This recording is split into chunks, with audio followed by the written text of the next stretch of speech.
Да, всем доброго субботнего дня, может быть, кого-то уже и вечер. Да, пока мы ждем тех, кто немножко опаздывает, да, 3-4 минуты, вы можете написать в чат, откуда вы, какая у вас профессия, и проходили ли вы уже интервью на английском или еще только готовитесь.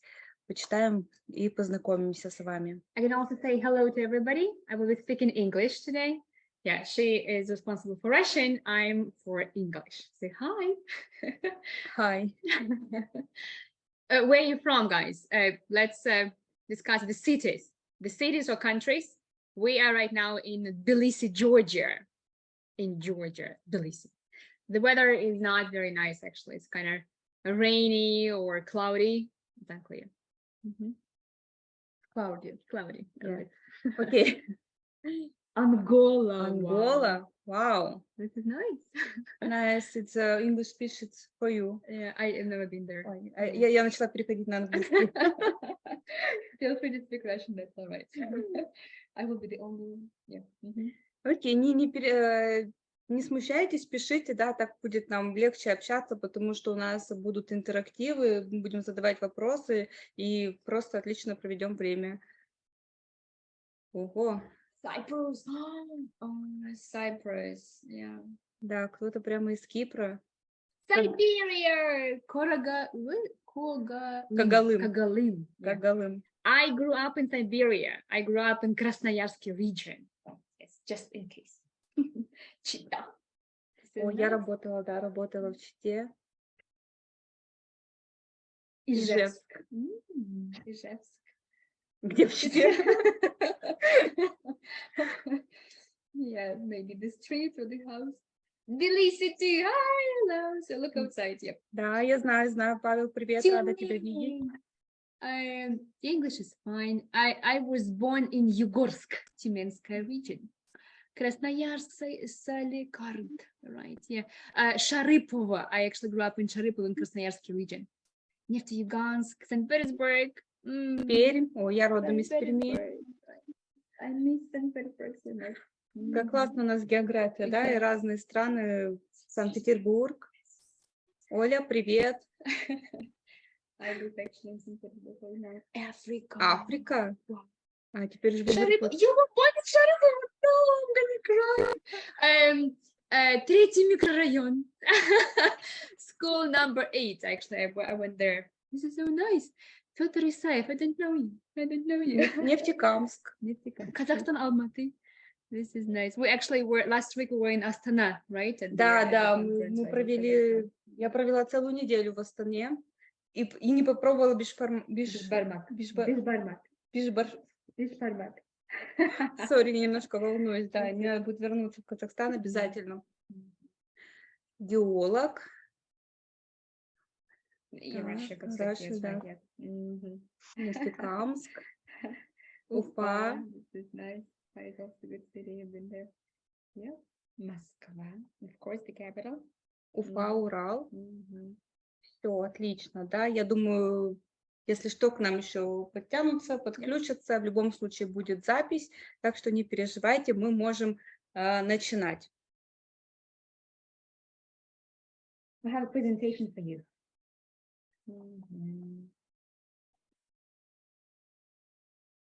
Да, тема сегодняшнего. А где, куда я пропала? Почему я себя не вижу? I show you sharing screen.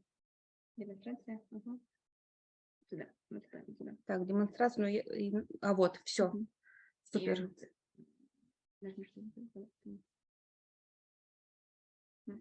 Все, супер. Там что-то были неполадки. Так, я тогда еще и чат открою, чтобы мы могли видеть ваши вопросы. Да, в любом случае у нас будет отдельный блок вопросы и ответы, но в любом случае, если что-то будет непонятно, можете задавать, мы будем отвечать на вопросы.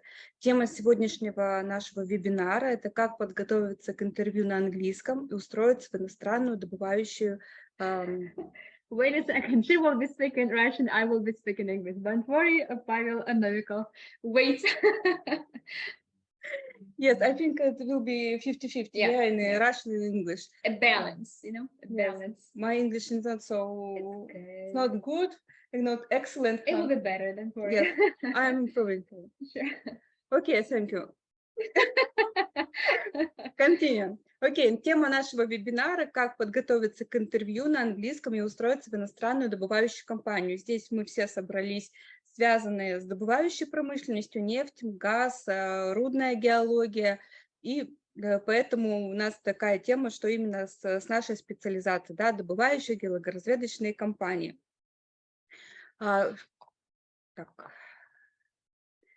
Как понять то, что этот вебинар для вас? Давайте я прочитаю несколько предложений со своими комментариями, и если вы на один из вопросов ответите «да, это про меня», тогда вам точно надо остаться здесь и слушать нашу контентную часть, наш вебинар. Вы боитесь, что плохо пройдете на собеседование и вас не возьмут на работу. Вы чувствуете неопределенность, да, того, что произойдет во время собеседования, какие вам вопросы зададут и как на них отвечать. Вы переживаете из того, что вас начнут оценивать, и вы будете недостаточно хороши для этой должности, на которую вы претендуете. Вы волнуетесь, что вам может не хватить квалификации и опыта, да, опять же, это из-за страха, что вас будут оценивать. Вы беспокоитесь о своей способности кратко и уверенно излагать свои мысли и рассказать о своем опыте и работе. Вы сильно нервничаете и боитесь произвести плохое впечатление на работодателя. Также то, что касается английского, да, вы не уверены, что правильно поймете вопрос на английском. Вы боитесь провалиться из-за проблем из-за языкового барьера, либо из-за непонимания культурных отличий между западными компаниями и нашими. Вы стесняетесь в произношении, это я. Вы ощущаете нехватку словарного запаса, особенно именно в профессиональной терминологии, потому что будут спрашивать какие-то технические вопросы, а вы не знаете, как на это ответить, какие слова использовать. И если на один из этих вопросов вы можете сейчас написать в чате, что у вас, если у вас такие страхи и опасения, да, напишите там, да, это наша проблема, это я об этом переживаю, когда прихожу на интервью.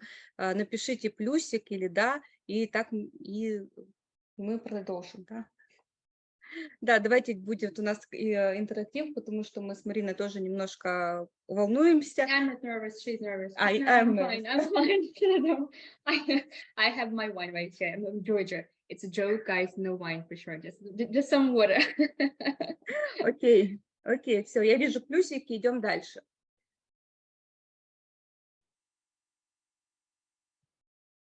Да, прежде чем мы перейдем к контентной части, давайте узнаем то, что нас ждет на вебинаре, чтобы и вы понимали, о чем мы будем говорить, и мы себя чувствовали спокойно. Значит, вначале мы познакомимся, да, я расскажу о себе, почему я геофизик и представляю английскую школу для геологов. Марина расскажет о своем пути развития в английском, как она создала свою собственную школу английского языка, пока еще не для геологов. Вот, да. Дальше мы разберем, в чем разница между интервью на английском и на русском языках. Да, как звучать дипломатично без русской манеры общения. Дальше в середине нашего вебинара мы презентуем уникальный. Я не побоюсь этого слова, потому что я безумно люблю то, что мы создали, наш новый проект. Это английская школа, именно специализирующаяся на обучении геологов, геоспециалистов. Понятно, что здесь не все геологи, но мы все связаны с полезными ископаемыми, с разведкой, добычей полезных ископаемых, рудных, нефти и газа. Дальше уже будет моя часть, так как Марина будет отвечать именно за английскую часть, то, что как отвечать на вопросы в интервью на английском. Я дальше расскажу про 10 самых больных и типичных вопросов на интервью, на которые мы не знаем, как отвечать, мы теряемся. Я предложу вам стратегию, которую вы будете использовать, и это вам будет очень легко готовиться к интервью и отвечать на вопросы интервьюера, и выглядеть, и продавать себя на этом интервью, чтобы вас выбрали на эту должность. Ну и в конце мы уже расскажем о том, как стать участниками нашей школы English School for Geologists, и в конце будет блок вопросов и ответов, вы сможете подключиться и задать вопросы нам напрямую, мы с удовольствием с вами пообщаемся. Также во время вебинара будут еще, конечно, интерактивные моменты, где вы можете отвечать на вопросы или даже подключаться к нам по видео. Потому что практика – это самое важное в английском языке. Окей, все ли понятно, все ли хорошо нас слышно? Я еще до сих пор получаю плюсики. Да, давайте мы общаемся. Можете писать на русском, на английском. Never mind. Mind. English, please. English, All the please. questions for me are in English, right? Окей, Марина очень строгий учитель. Да, давайте я расскажу про свой путь к английскому языку. Он у меня был тернистый. Может быть, вам как-то отзовется моя история, может быть, нет, может быть, сейчас уже стали учить английский лучше, чем когда я училась в школе, в университете, когда я после 10 лет изучения английского языка я вышла к полнейшим нулем, да, и я могла только заучивать тексты наизусть, и я помню, когда я сдавала экзамен в университете, я не помню, я выучила 5 или 7 текстов на А4. Нет, там 3-4 листа было, я учила что-то в моем университете, там, и это было наизусть. Я сейчас в жизни это никогда не выучу, но мне нужна была стипендия, я это учила наизусть. То есть в 20 лет у меня закончился любой английский, и осталось общее понимание, что я полный профан в английском, что у меня нет способностей к английским языкам. И потом уже, когда я работала в Забайкале, в Магадане, на Чукотке, в разных компаниях, я как бы понимала, что мне и не нужен английский, я же в России работаю, зачем? Мне это не надо, вот мне и русского вполне достаточно, зачем мне читать статьи или там смотреть какие-то там выступления, вебинары, еще тогда этого не особо было развито. Я думала, что это не для меня, я к этому не способна, и не надо мне никакого английского. И через какое-то время, наверное, уже 5-7 лет прошло после университета и вот моего уже профессионального там стажа, я поняла, что вот это вот мне не нужен английский, мне так все хорошо, это говорит страх. Страх в том, что я не смогу справиться с английским языком и какое-то признание в том, что я слаба перед ним. И вот тогда уже 6 лет назад я решила, нет, я хочу справиться с этим страхом и записалась на первый урок английского языка с преподавателем, где меня попросили пересказать своими словами, у меня дрожали руки, я была вся в поту, это был такой стресс, потому что я говорила незаученными словами, и не было грамматики, я просто говорила, и у меня был такой стресс. Но я продолжила заниматься, я каждую неделю, у меня был тогда еще один урок английского в неделю, я приходила, я пропускала домашки, но все равно, несмотря на все там полевые сезоны, я каждый раз возвращалась и продолжала учить английский, чтобы справиться со своим страхом. Но уже через год, 2018-2019 год, я оказалась в работе с австралийским геофизиком на Камчатке. Он не говорил по-русски, я уже немножко говорила по-английски. У нас, конечно, был переводчик, но иногда попадались моменты, что мне надо было перевести текст для буровика и моего геофизика, австралийца. Тогда Грузия. Я поняла, что мотивация моего изучения языка не просто то, что мне нужно учить английский, а то, что мне нравится помогать людям. Я переводила, мы договаривались о том, как зонды проталкивать в скважину, использовать буровые растворы, и это все я говорила на английском, используя термины. И дальше я еще поняла, что английский – это не цель, что надо выучить английский, это только средство, которое поможет мне работать, где я захочу, в любой точке мира. И я еще тогда пошла в офлайн-школу и вообще усилила свои занятия английским языком. И уже еще через несколько лет я оказалась в миграционном процессе в Канаду. Я понимала, что я приеду в Канаду, да, то есть я иду туда не по рабочей визе, по семейной иммиграции, но мне нужно будет устроиться на работу геофизиком. Я продолжала заниматься английским языком, но понимала, что мне не хватает профессиональной лексики, то есть как я буду работать, если я не знаю, как называются геофизические методы, как есть там процессы обработки или там геологические термины. И ни одна геологическая, и ни одна английская школа такого не давала. То есть есть английский для айтишников, английский для финансистов, английский для маркетологов или экономистов, то где английский для геологов? И тогда появилась идея создать клуб английский, speaking club для геологов, где мы можем обсуждать наши темы там, про геофизику, про геологию, про геологоразведку, про добычу полезных ископаемых. И вот уже почти да, больше года мы занимаемся в этом клубе, еженедельные встречи. И вот я уже, наверное, закончу свою историю, слава богу.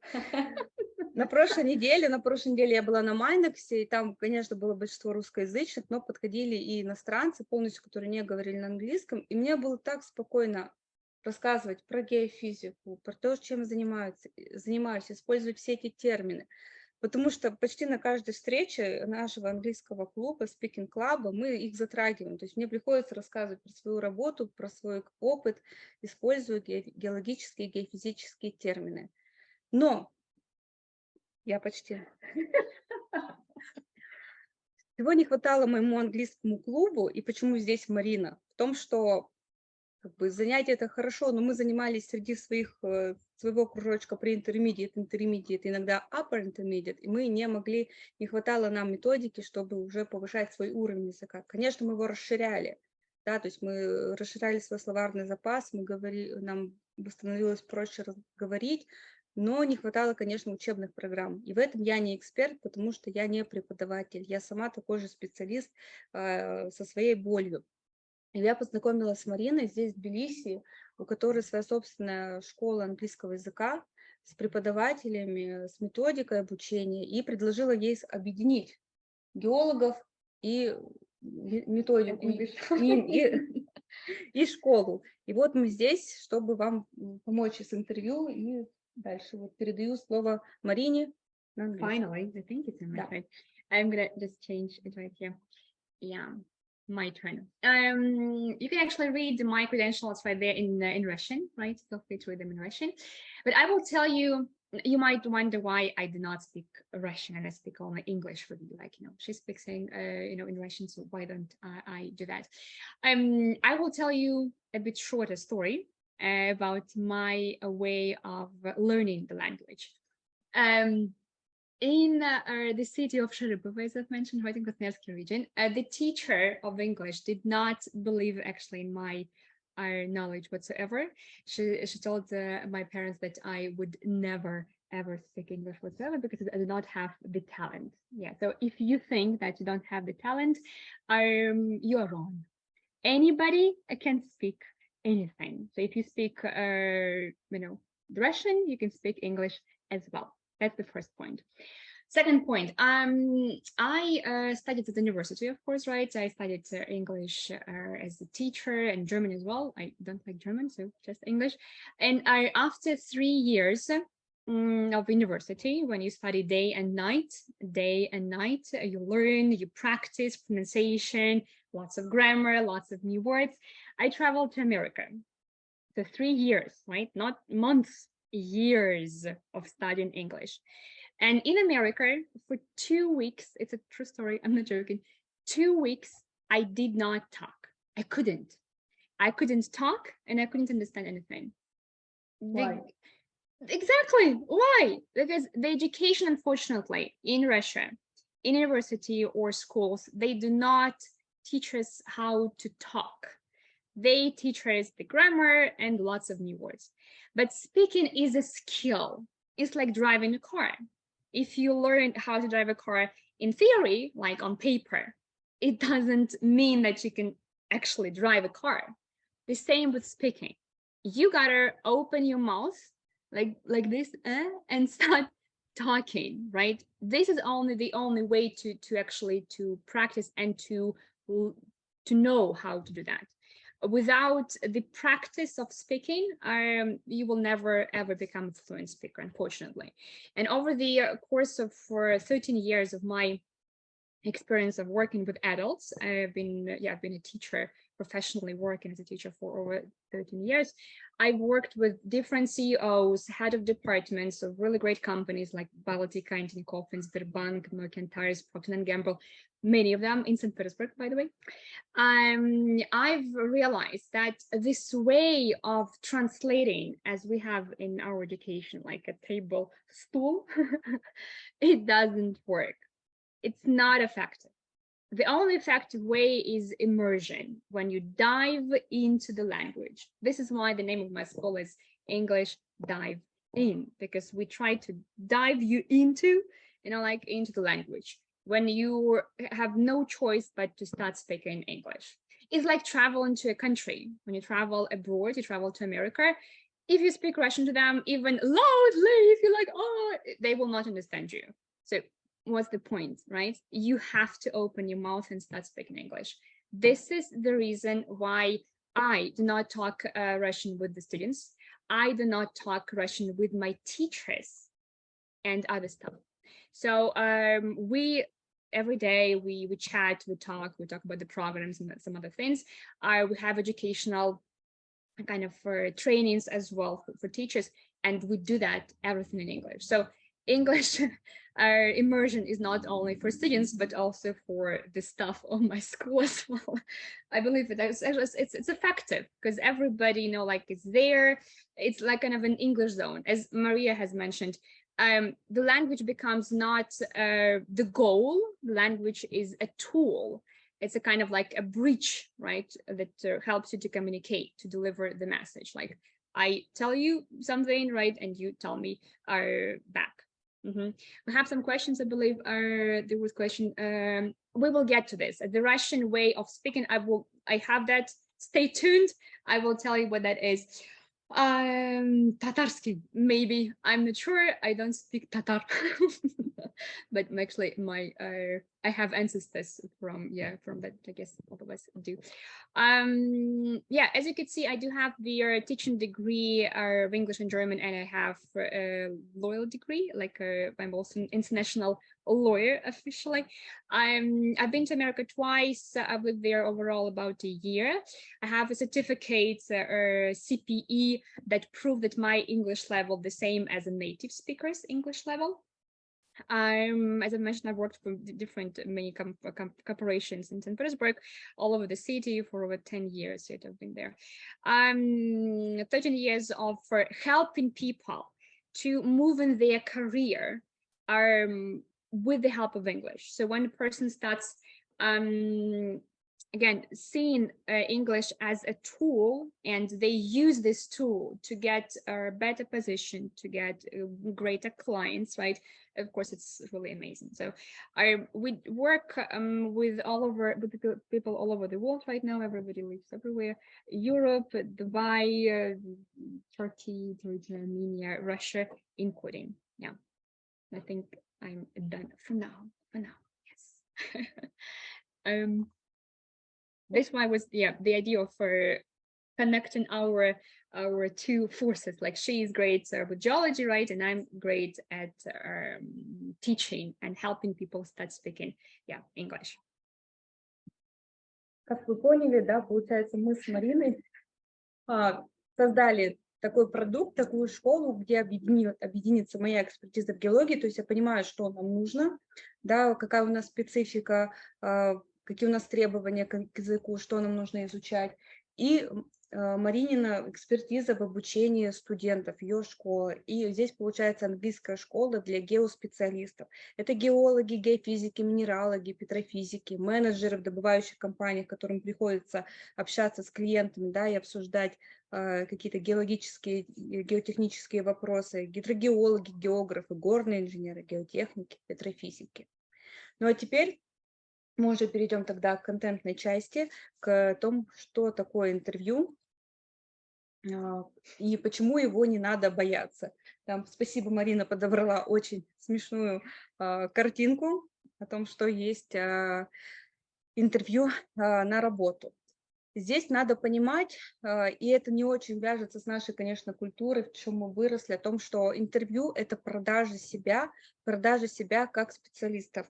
То есть для нас вообще это продажа – это что-то плохое, или там, и мы очень к этому плохо относимся. Но да, здесь надо, конечно, поменять свое отношение к интервью, потому что здесь важно показать себя с лучшей стороны и продать себя как специалиста. Если, например, резюме – это маркетинг, то есть мы должны к себе привлечь внимание, то вот интервью – это прямо действительно продажа. И эта продажа – отличная штука, потому что мы мы с помощью наших скиллов, нашего опыта даем работодателю, да, мы улучшаем его жизнь, мы делаем ему жизнь лучше. So nice, конечно. И здесь, конечно, появляется второй вот следствие из первого слайда в том, что не надо приходить на интервью с позиции снизу. Возьмите меня, пожалуйста, на работу. Я тут такой бедный, несчастный, у меня там нету денежек. Нет. Отношения работодателя и работника – это взаимовыгодное сотрудничество или партнерство. Вы нужны работодателю так же сильно, как и вы нуждаетесь в работодателе, если вы заинтересованы в этой работе. Это я поняла как с точки зрения, когда нанималась на работу, и когда сама нанимала на работу, например, свои проекты на геофизический отряд. Я рассматривала огромное количество резюме студентов, молодых специалистов, чтобы нанять к себе в отряд. И здесь самая важная задача – как понять, да, как стать тем человеком, который очень нужен работодателю. И об этом мы поговорим уже в третьей части нашего вебинара, о том, как выяснить и как понять, что нужно работодателю, чтобы он всеми руками хотел взять вас на работу. Но следующая наша часть – это будет как раз про то, как подготовить свой английский язык, да, когда у вас небольшое время для подготовки. Да, там, год назад я проходила интервью в канадскую компанию BTB Geophysics, находится на Квебек. У меня было всего 2 часа на подготовку к английскому языку. Это было мое к интервью. У меня было всего лишь 2 часа, и это было мое первое интервью. Конечно, я стрессовала. Но когда у тебя 2 часа, у тебя уже некогда стрессовать, тебе нужно моментально, быстро подготовиться. То есть какие для этого нужны лайфхаки. И когда уже проходила интервью, она длилась 30 минут, это было в 12 часов ночи. Потому что, ну, так получилось, что мы списались, и это было удобное время для них.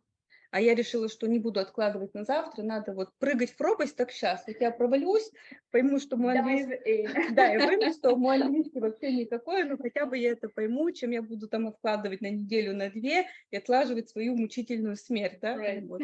Я, значит, 12 часов ночи, я штудирую, готовлюсь ответы на вопрос, использую вот как раз ту методику, которую я дам дальше. И что, наверное, ну, у меня все получилось хорошо, но я сейчас скажу, какие у меня были тогда проблемы в том, что я где-то минут 5 речи моего интервьюера, это был директор компании, я просто мило улыбалась, потому что я ничего не понимала, я упустила вообще смысл и вот так вот зажимала пальчики, понимая, что что бы там ни было вопроса. Я мило улыбалась и говорила yeah. Вот. Также у меня где-то через 20 минут моего выступления мозг мне отказал генерировать предложение, и пришлось съехать на то, что я слишком устала, но вот. Также пришлось, конечно, я не знала о том, как лучше строить фразы, я говорила как вот give me, please me, там, и все в остальном, но я думаю, первый опыт, он был самый ценный, и это было, конечно, большое мое достижение. Теперь я передаю слово Марине, она нам расскажет о том, как звучать дипломатично на английском и разные вот лайфхаки прохождения интервью на английском. Слушаем и наслаждаемся. Yeah, we have some comments. Let's just read them. First of all, does your boss understand that you were equal? Is it a common culture, I mean, abroad, or does it depend on country where you look for the position? I would say that it's absolutely common, not in Russia. Unfortunately, we have this Russian style. I'm a boss and you're a fool. authoritarian, right, this way. In my experience of preparing people for European companies, for companies abroad, they value their employees. Companies are not money oriented as much as people oriented, and by people I mean employees. That's why they have better bonuses, they have greater incentives, and so on and so forth. So I would say it is not common thing in Russia, not very common, but it's absolutely a common thing in European countries and in America, for sure. Australia as well. Yeah, I have some cases as well there. I hope I've answered your questions. If I haven't, let me know in the chat. Speaking of interview questions, are they more behavioral or precisely about the job details? Both. Behavioral and job details. We have mini classes on job interviews. I will tell you a bit later about that, where we actually practice. We take your particular position. We practice not just what to say and how to say that in terms of the content and the English itself, like the English itself, but also as regards behavior. And we have today so-called extreme interviews that we'll also discuss, which is actually about behavior and what you should or should not do. Stay tuned. So feel free to text any more questions. I'm quite open. You don't have to leave them until the end. Yes, I have those great two beautiful pictures. How to sound smart and sophisticated, even though your level is pre-intermediate. So why pre-intermediate? In my professional opinion, you should apply for a job if you've got pre-intermediate, at least like kind of a low one. If you have elementary or a beginner, I do not feel this is the wise choice to start working for a company abroad. Practice English first and then apply for the job. Those two pictures, they represent what?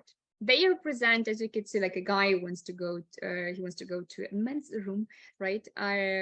He is trying to be polite and nice, and he has this kind of long question, or shorter version, I would say like Globish or kind of a Russian English as well, toilet please. The same goes over here, right? When a man is about to drown and he shouts like, help me, as a demand, right? The same like, bring me coffee, get me coffee, give me the bill, listen to me, or whatever. As you could see, a British person or an English speaker does not give a damn. They just like, keep on working as their dog. And the other thing, when they are being nice and polite and they are asking pretty much for help. These questions represent the way we should construct our demands or our needs.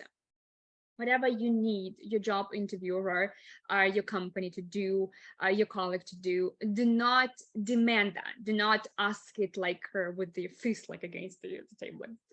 Help me, toilet. Even if you say please, it doesn't work. Help me, please. Toilets, please. No. The best way is actually hidden in this riddle right over here. There is a smiley emoji, the please, and the question mark. I guess that you can, I hope that you can guess what it means. You are supposed to, or it's a kind of a rule of three, as I call it. You're supposed to smile just like this, right? Don't forget, of course, of the word please, but the most important is the question form. This is a must. Why Russian speakers are so considered so much unfriendly and so rude? Mostly all over the world. It's not because our faces are like unfriendly or we're very serious or something. No, it's because our English, unfortunately, is translated directly from Google, like as a Google translation into Russian. Like, give me coffee, give me the bill, help me, please. This is even if you're international, like help me, please, with a smile. It doesn't work. It's too direct. It's too straightforward. It's too rude in English environment. You have to speak their way of understanding pretty much. make it a question. If you need anything, make it a question. Can you or can I? And then go on. Can you get me a cup of coffee? Can I have a cup of coffee? Can you repeat a question? Can I hear this question once again, please? Can you answer my question? Can I open the window? No demand. When you say direct, like help me open, give me, it sounds like an army, like you are a general and I'm like a soldier. I would say, yes, sir. It doesn't work, right? I mean, like it's not in English, at least it's supposed to be. That's the easiest recommendation, the easiest tip, but you have no idea how great it works. Remember, a question, whatever you need, anywhere, job interviews, your companies, your office, it might even your friends as well. They would not often structure it like, give me. It's just, they would say, will you pass me? Could you pass me the salt, whatever, but even in their everyday life. So tip number 1, make it a question. I have a question. Is politeness also common within working atmosphere? Absolutely, 100%. Let me tell you a story. I used to work for a company between colleagues. Absolutely. I used to work for a company. I mean, I was teaching there. Elim Timber. I'm not sure if you know that this is the, you should know, the green Svetocopy paper thing, right? They are based in St. Petersburg as well. And I used to teach a lot of head of departments or people there. I was told the story that at some point they got a CEO from America. And this CEO at some point said, like, why you don't like my ideas? Why you are so rude to me? The CEO was telling to one of their, colleague or something. And he was like, why do you think that we're rude? Why do you think we don't like your ideas? And the CEO, American one, he said, because you always tell me no. For instance, I offer you an idea and I say, like, let's try, this approach. And you tell me no. In English, it's like, excuse me? What do you mean? No. Let's just consider, let's just like, okay, let's try, maybe it will work. But Russian way of offering and disagreeing is completely different from English way. What we should say? We should say, maybe it's a good idea, maybe, let's think it over, right? How about this idea? This is the level between the head of departments, right? This is the kind of a board of directors speaking English within the company. So to answer your question, absolutely. You don't look, for us, this is too much. For us, it's like being artificial. We have to structure it too long. This is so like long. For them, it's the norm. So for you, if for you is the norm to come home and say hello, people like family, whatever, this is the norm. It's okay. So for them, the norm to be polite. For us, this is way too polite. For them, this is the norm. And if you want to live in their environment and work in the environment, you gotta do as they do. As we have an expression in English, when in Rome, do as Romans do, right? We have something with the samovar in Russian, but okay. but in English we talk about the Romans, right? I wouldn't say so. Like hypocritical, no, it's our way of understanding. It's our way of understanding. It's not for them. Again, in their culture, that's the norm. In ours, this is too much. I would repeat, if you want to live, okay, if I want to live in Georgia, for instance, I have to come up to them and say gamarjoba, but not like hello, because, I live in their country. I have to adjust to their rules. If people come from, I don't know, Uzbekistan to Russia, they need to adjust to our rules, right, in Russia and live accordingly. So why do you think that, like their rules are bad and we shouldn't follow them?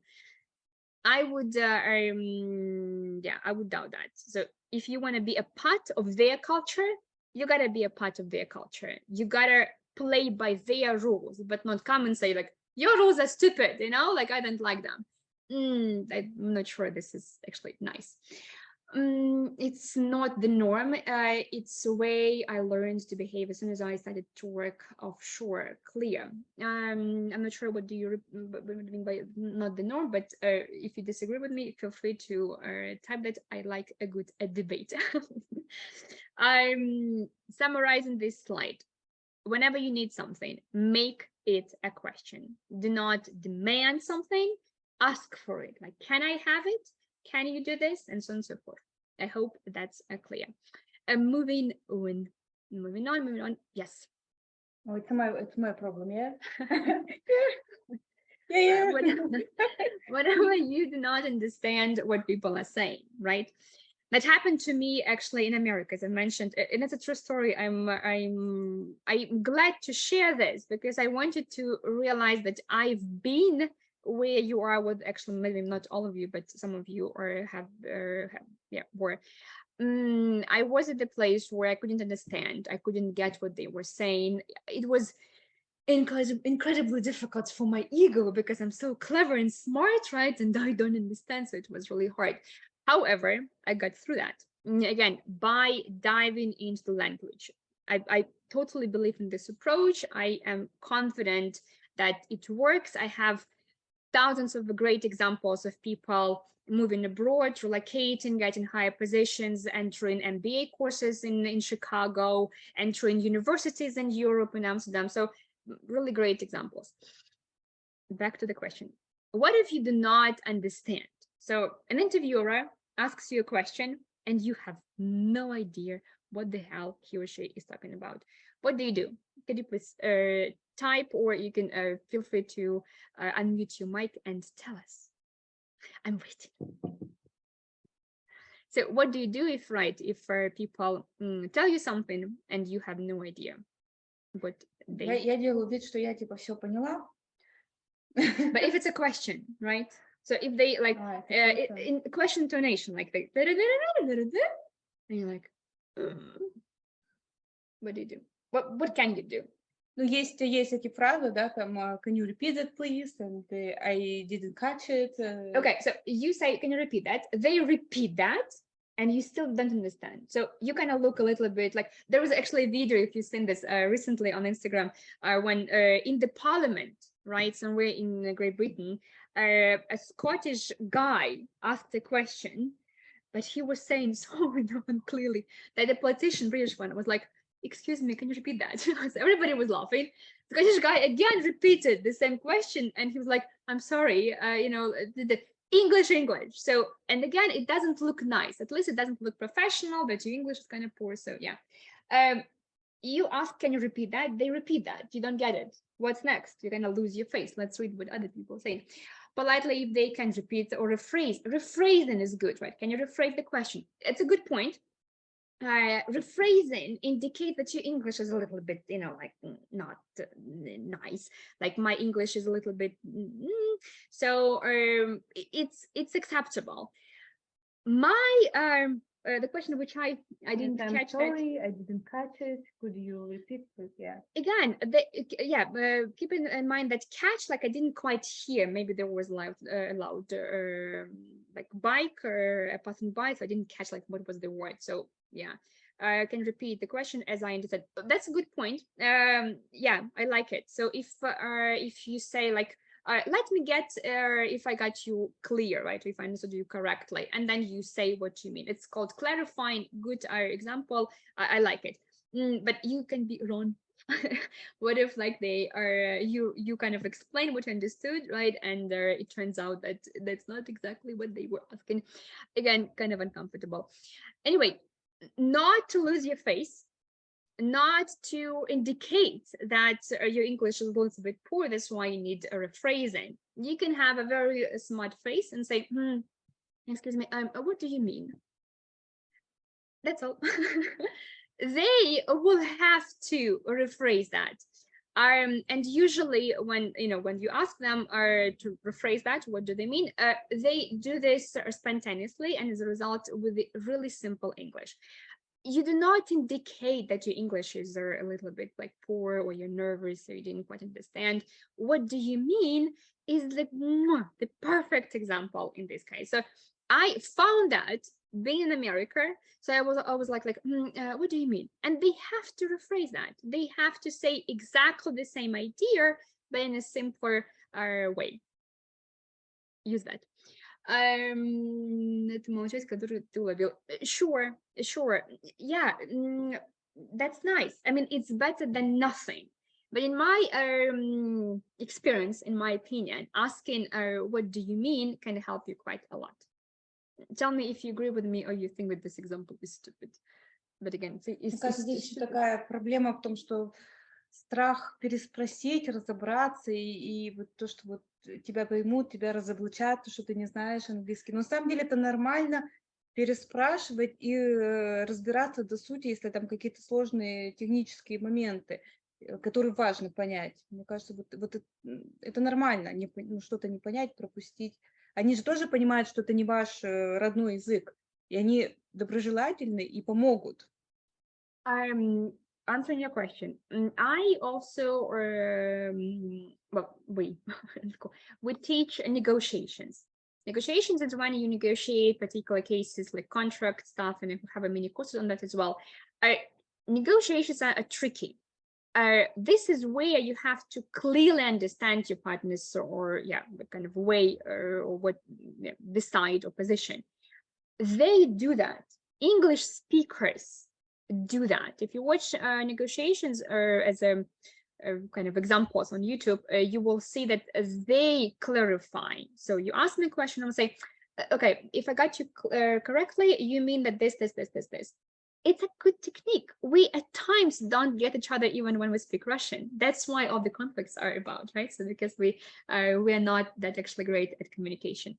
So asking to rephrase, kind of clarifying. It's totally fine. It's like making a mistake. Everybody makes mistake. It's like it's okay, accepting that I make mistake. My Russian is not actually excellent, so it happens. So it's all right.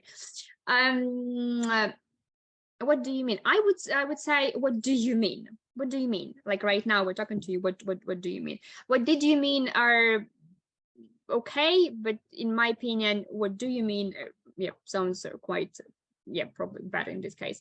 And answering as well, like I mean that, right? What I want to say is, and then you continue. So I think that they will get to your English level quite easily anyway. I would argue with that. I always say that you shouldn't show what you don't know. You should show what you know. And for instance, we play at my school, we play so-called yellow card game. And what is a yellow card game? I have it somewhere right there in the other room. It's like literally a yellow card, like in football, where we remind students not to use a particular expression. In my opinion, the sentence, a typical Russian sentence, I think is good, is not bad. It's just like terrible, especially if you have quite a good level. If you change that and you would say, the way I see it is really, or it's positive and it has no flaws whatsoever. Here we go. The same idea, but with a bit more complicated expression. So what we do to return to the yellow card game, we let's say we choose an expression which we're not allowed to use. For instance, last month in March, we were not allowed to say I think. So all our lessons, all our clubs, right, we were not allowed to say I think. And if you don't remember that, we'll show you a yellow card. I even have a yellow phone, like a reminder, not to interrupt, but so like, guys, no, I think. Or let's say the word good. So we try to, of course, find there and to discuss the synonyms, at first, and then, of course, use them. We know all other synonyms to I think. We know I suppose, I believe, in my opinion, I hope, I'm sure, I guess, right? Many I assume, a lot of them, but they are in our passive way of knowledge. And our way is to take them out of the passive knowledge and kind of push them into the active. So we could, Coming back to your question, if you are very well prepared, if you are if you can slip in like one or two idioms or great words, like the word sophisticated right over here. Opa, this is such a beautiful word. You just learn one word, you use it at one place, and here we go. They can identify your English level later on when you start working. But if you are truly well prepared, I'm not sure that they could like completely see you, you know, like naked. But yeah, of course, it depends on the way of your preparation. Не обращай внимания на просто ментора, просто я сделала на пару слов, поэтому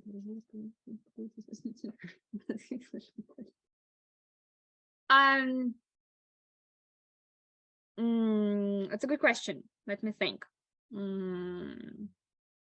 I believe it depends on the interviewer.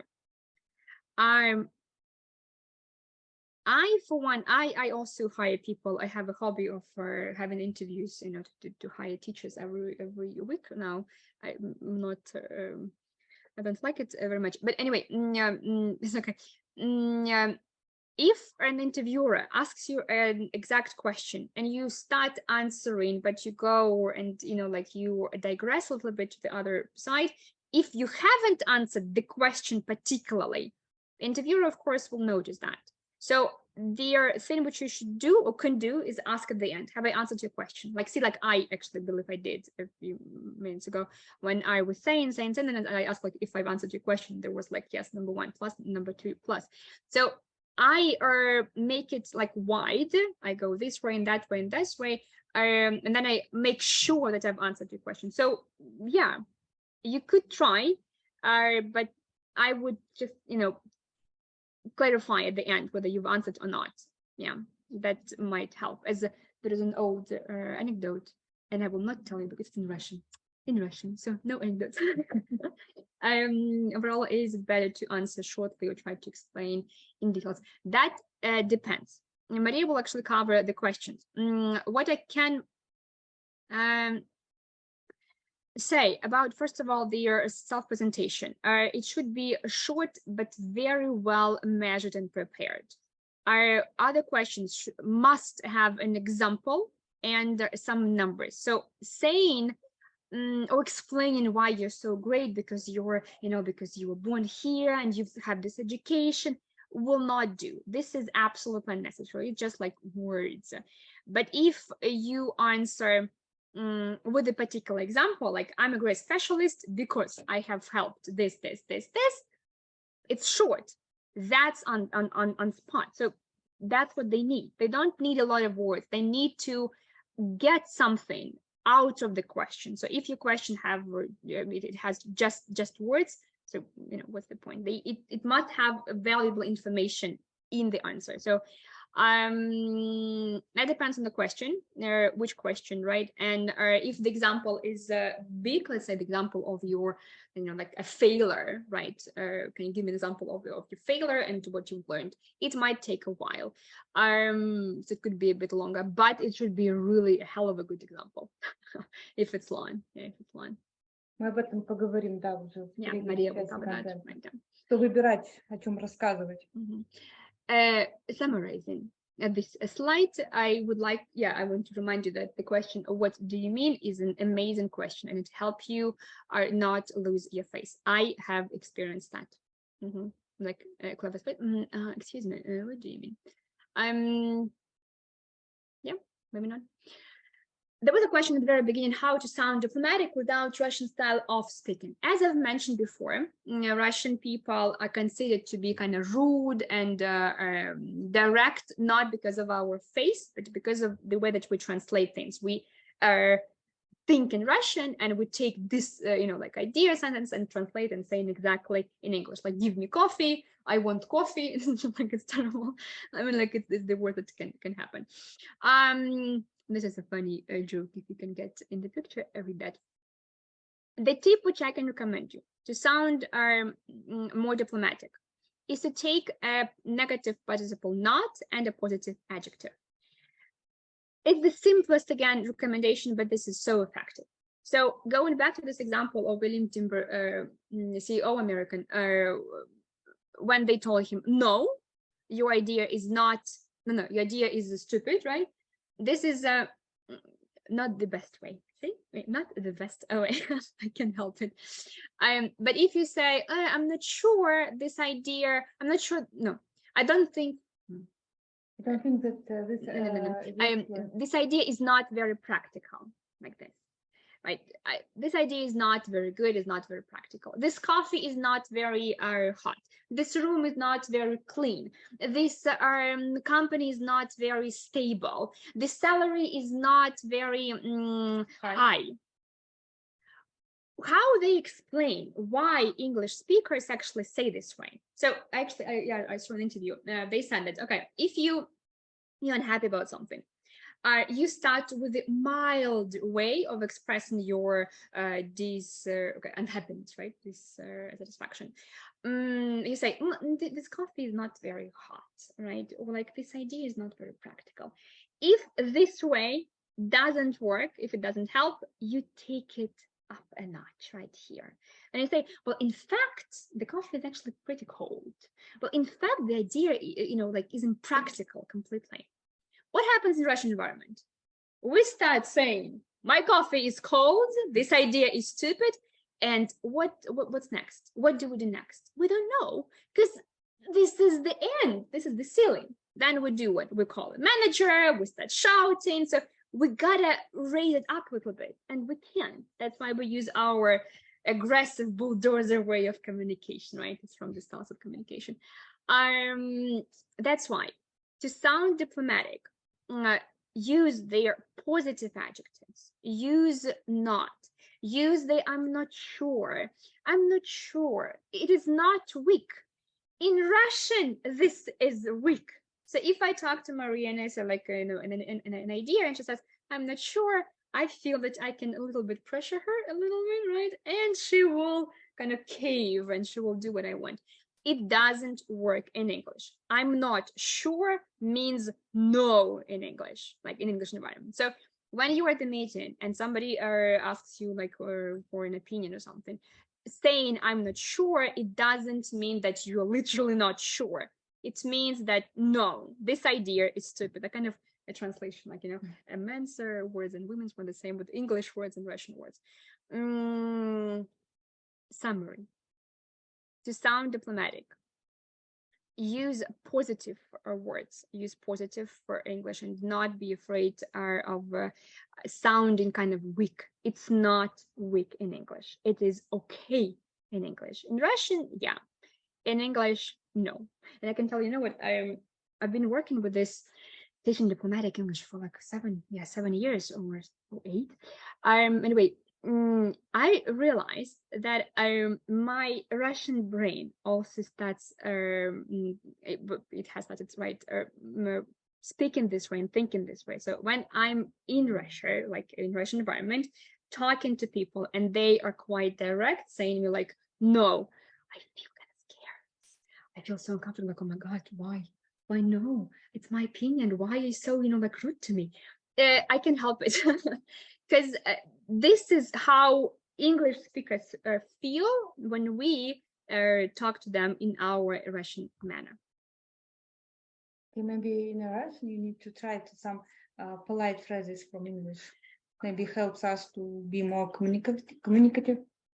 Well, that's such a very good question. I have a mini course again on effective communication. There are different styles of communication. There are different people. There's like a bulldozer approach of being aggressive, a prima donna of being kind of a manipulative, the doormat, and an assertive person like being a rock. Unfortunately, in Russian environment, we are all kind of aggressive and bulldozer. But if we do speak in assertive and polite manner, you have no idea what kind of magic it brings us. We have even we have tried a few experiments with my sister, because she's kind of a Russian girl, she's Russian, she's from Voronezh. She likes speaking, like directly to your face. And I was trying to teach her that no, even in Russian you can be nice and polite. And we came up with the same issue to some kind of barista somewhere in the cafe with the cocoa, right? And she said in a direct way, you know, like Russian. Yeah, and then I came up and I was saying the same idea, but in a much more diplomatic, communicative, like, you know, like style. And I got results, and she got a scandal. So she was shouted at, like there was like, oh, the emotion. Maybe Russian people need that. I'm not sure. Maybe we are just like so addicted to this drama and to this, you know, like emotion. Who knows? I like the Georgian people.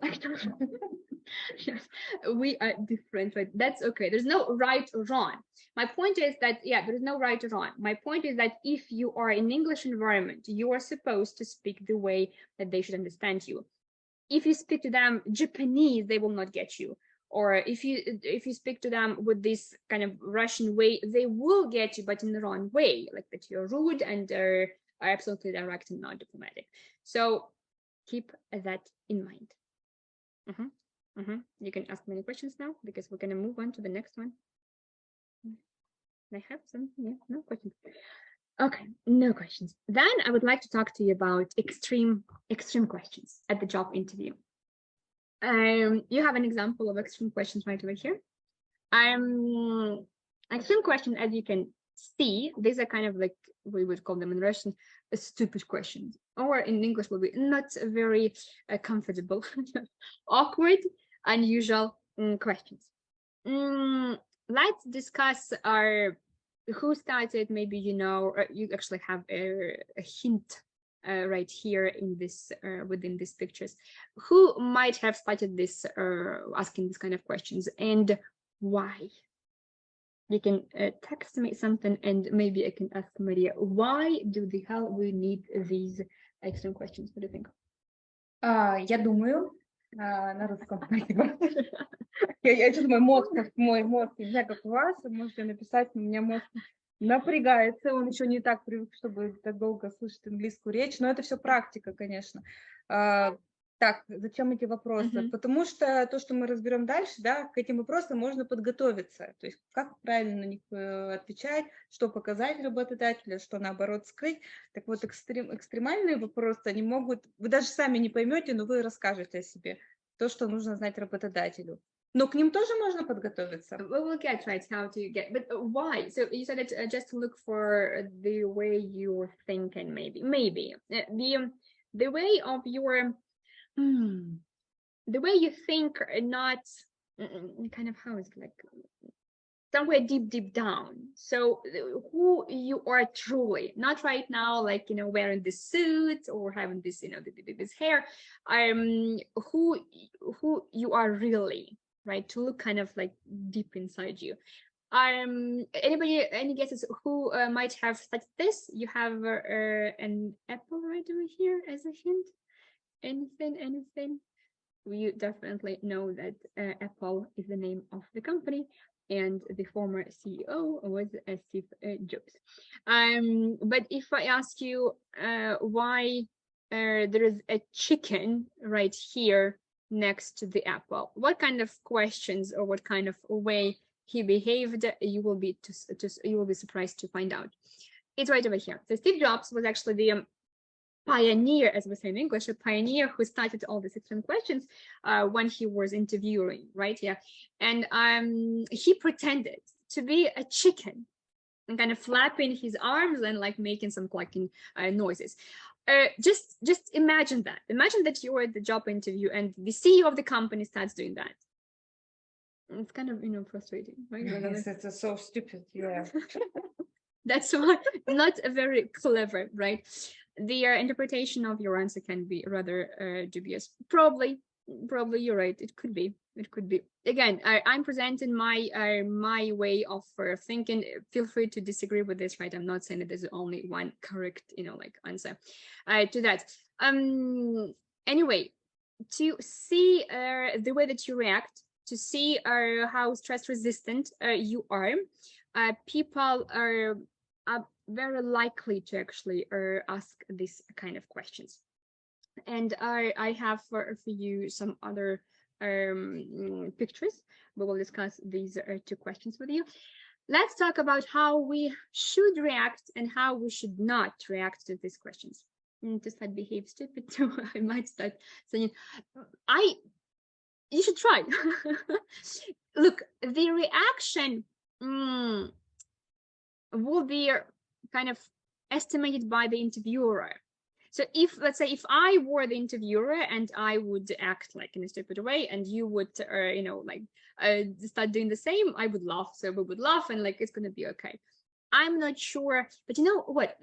People who are open to that, they are likely to ask this kind of questions. People who are not, who have kind of the academic, right? They will ask, where do you see yourself in 5 years, right? Or what are your strengths and weaknesses? So they have these academic interviews. But again, it depends. You never know what kind of CEO is there. You never know what kind of HR is there, or what the a team lead is there. So you don't know. So you gotta be prepared. I would try if that was really what you wanted to, what you really wanted. Like if you felt that and you felt it's actually it fits, so why the hell not? Why not? I didn't mean that to say that you say, but I meant one of the questions. Sure. Last time I had an interview, bro was not to tolerate jokes. Exactly. So this is, but see, you gotta read your audience. About the jokes, about the humor. So you kind of, it's called like scanning or reading the audience. You should kind of feel, right? Whether it's appropriate or not appropriate, whether it's acceptable or not. It's, it's easier, of course, to do this in person. It's not like online, maybe you kind of feel an energy or something, right? Having a small talk actually works. Look, when you have small talk, you can see where a person stands. Whether they again academic, right? They are so like this and that. This is red. This is black. This is white. That's all. And I know the best because I'm the boss. In this case, I would also switch on. So you gotta match, right? So, but again, whether you want to work for such company or not, that's a question to you. Going back, how to react, how not to react. My recommendation, of course, is not to get flustered, like not to get like, oh, what's happening? Like, I gotta go, right? Try to match the energy, right? So if they are singing or they are doing something, do the same thing. Try if there's a like person who is making the noises like a chicken, clucking noises, or maybe you should be a rooster, like like a woman, man, or a pig. Who knows? Go with the flow, right? Do whatever you feel you should do, but do not feel uncomfortable. Humor, in my opinion, is the best way here. However, some stupid, as we can call it, weird, awkward questions in English, these extreme questions, might identify, as I mentioned before, like who you really are, or your kind of skills. For instance, you have these pictures of Facebook right here and the picture of a weird, hugely weird duck and mini tiny ponies or horses. The two questions, again, this is not something that I've created. This is something that I've, taken from some resources. The two questions go this way. How would you describe Facebook to your grandmother? And would you rather fight a horse-sized duck, which you can send a picture, or 100 duck-sized horses? Type of C, it's a mistake, and that's okay because we also make mistakes. Horses, of course, plural. Может быть, кто-то хочет подключиться и попробовать ответить на эти вопросы. I would love to talk to somebody, yes. So feel free to unmute your mic and let's chat. You can pick a question which you like. Да, вы можете отвечать и на русском, и на английском, как вам комфортно. I don't mind. No, I don't mind right now. Come on, let's talk with somebody. I will tell you what these questions mean later. They're really good questions. Anybody? You can type if you're so shy. You can also type. Maria, how would you answer the second question? The second? Would you rather fight a horse-sized duck or 100 duck-sized. no, 100 duck-sized horses. Why? I know answer. You know the answer. She knows the answer. This is boring. You have the last chance. Ladies, may I try? Please, sure. Okay. Hi. Can you hear me well? Absolutely. Evgeny, right? My name is Eugene. Yep. Well, Evgeny is if it is convenient to you. Well, what question should I start answering? Whatever you wish, right? Yeah. Okay. I like the second one. Yes, and I guess I would fight. I would rather fight 100 duck-sized horse way off course, definitely, because as a team, we can make a strategy. As a team, we are every time. Well, how to say? I'm sorry, I forgot. I forget English. At last, well, we are much stronger. Yep. We are a team. We can make some sort of. It's like an American football. Yeah, we could divide in different teams and think about the approach how to beat this huge duck, enormously huge duck.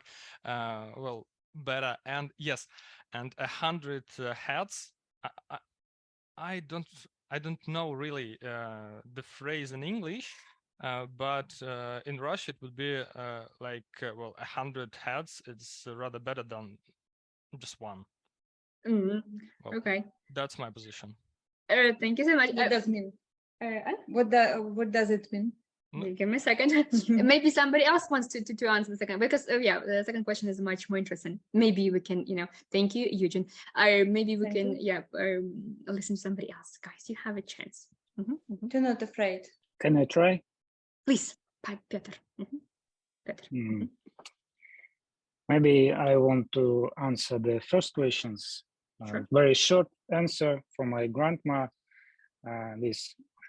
What is the Facebook? Facebook, it's things that can help bring me to your grandchildren.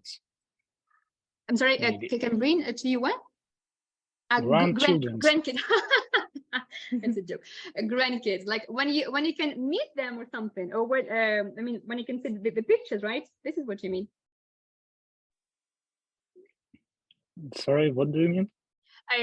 What did you mean by it can bring your grandchildren? Could you specify? Could you elaborate your answer a bit? In this situation when I single, I can maybe married with somebody and start family. Nice. I like your answer. That was nice. Thank you so much for that. Anybody else want to to join in and answer any of the questions? You have the last sentence, right? Okay. Ladies, excuse me. One more time. Yes, you will hear my voice. I'm speaking of the first one question. I will not directly answer it, but is it good to answer that in my country, it is forbidden and restricted to propagate Facebook to anybody? I mean, our today's political situation is it's not easy. And speaking of interviews with foreign companies, it could be, well, it might become a problem for Russian engineers. Well, I'm speaking as an engineer for Russian engineers. I mean, and if I answer this way, would it be harmful for my career? Look, and how should I answer such? Well, exactly for me, it's a hard question, the first one, and maybe painful. I would tell you, as a person who deals with different kind of people, different political views and different religions and different positions whatsoever. In my professional opinion, not striking up a conversation, not bringing this up, this is the best way. Not starting talking about that. So if you you are there at your job interview to become an engineer, right? To be an engineer, stick to that. Do not go into the discussion of politics or something like that. It's a kind of it's thin ice. It's dangerous territory. So I wouldn't do that. Right. I would, if it's really something that bothers you a lot, I would say, how would you describe Facebook? Well, maybe not Facebook, maybe Vkontakte. This is their, like social media that we have in Russia. To my grandmother, I would say like this. So this is not exactly saying anything about politics. It's forbidden, it's banned, this is terroristic, whatever. Like, you avoid that. You do not want to come off or as a person who brings personal things into work. You might have bad mood, you might have just like got divorced or whatever. It's not related to your line of job, not related to your work. So leave that behind. So politics, whatever. So if they are considering you for your interview, so they know that you are Russian, they know whatever happens with the sanctions and stuff, so they are okay with that. Okay. I wouldn't go there. Okay, so the main purpose of this of my question was to understand does this question try to maybe some sort of then how to say it, to kick me or harass in some way or not? It's a general one. Yep. I would absolutely. I wouldn't. No, I wouldn't. Okay. That's not the goal. Look, you're speaking as a Russian person because you are kind of a little bit, well, I shouldn't say afraid, but you are alert that not a little bit. People. Not a little bit afraid, really afraid. People might harass you, offend you, like, catch you or something, do something. This is a Russian environment. In English speaking environment, it's not the goal. If they are having an interview with them, they are interested in your in you, right? So they consider you as a candidate for the job which they offer. So they do not have the reason to drown you, to torture you, to harass you, to make you feel uncomfortable. As a person, they will ask you these kind of questions to see how you react, but yeah, probably if they ask directly, like, question about the politics, my way, again, my opinion, I could be wrong, is trying to keep it as light and as professional as possible, because you might have different views on whatever is happening with the colleague of yours. So what you're gonna do? You're gonna get rid of the job? You're gonna leave it? No, you just wanted to keep it professional, right? And do your job well. Honestly, if everybody was doing their job well, the world will be such a beautiful place. It's like paradise, pretty much, right? Yeah, I hope I've answered your questions, Eugene. Yep. That's good. I need to be a positive person. Absolutely. At least on the job interview. At least at the job interview. You can do whatever you want after, right? Yes, like when yes, after you can cry and right. I'm going back to these two questions. The first questions indicate, of course, as you could probably guess, the way you can explain difficult things. So if you're a manager, right, and you have your team of subordinates, right, of people who are under you, you should be able.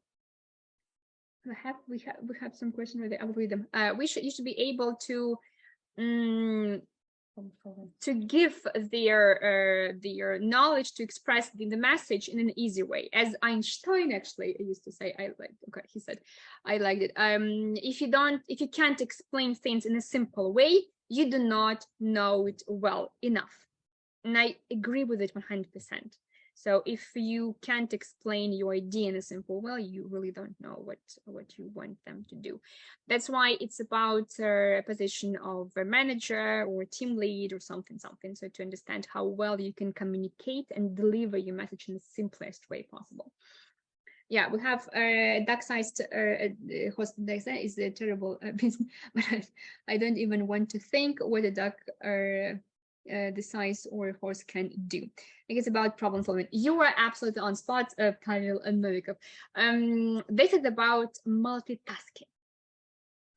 So people who pick 100 duck-sized horses, they are okay with multitasking.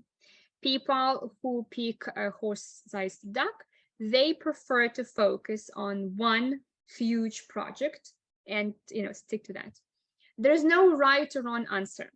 It depends, of course, on your job. So if you are maybe a manager, a crisis a manager, of course you should be able to deal with many tasks. I don't know, in the engineer, if you are even in your position, it states that you are supposed to lead lots of projects. So obviously you have to know how to prioritize and to do a few tasks at the same time simultaneously. But again, see, kind of an easy, kind of fun, stupid question, but it does reveal your true nature, I would say. True nature, or whatever, whoever you are. Moving on. As you can see, I thought it's about teamwork. They love so much. They do love teamwork, for sure, but it's about you. They didn't ask like if your team had a chance, yes, to fight you rather. So yeah. Again, this is not my interpretation. This is an interpretation from the book. I read a lot as a teacher. I didn't go through the job. So this is not taken from just like out of the blue. This is something, that we have found out in some English speaking resources. Next one. You got a list of different other questions. You can print screen right now. They are really great. Each of them can show whatever your true personality is.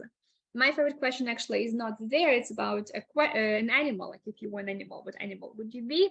And again, I personally ask this question all the teachers that I interview to find out their true personality, kind of like cats usually are kind of lazy and relaxed people, right? Yes, a lion is usually kind of authoritarian or kind of ambitious, like and so on and so forth.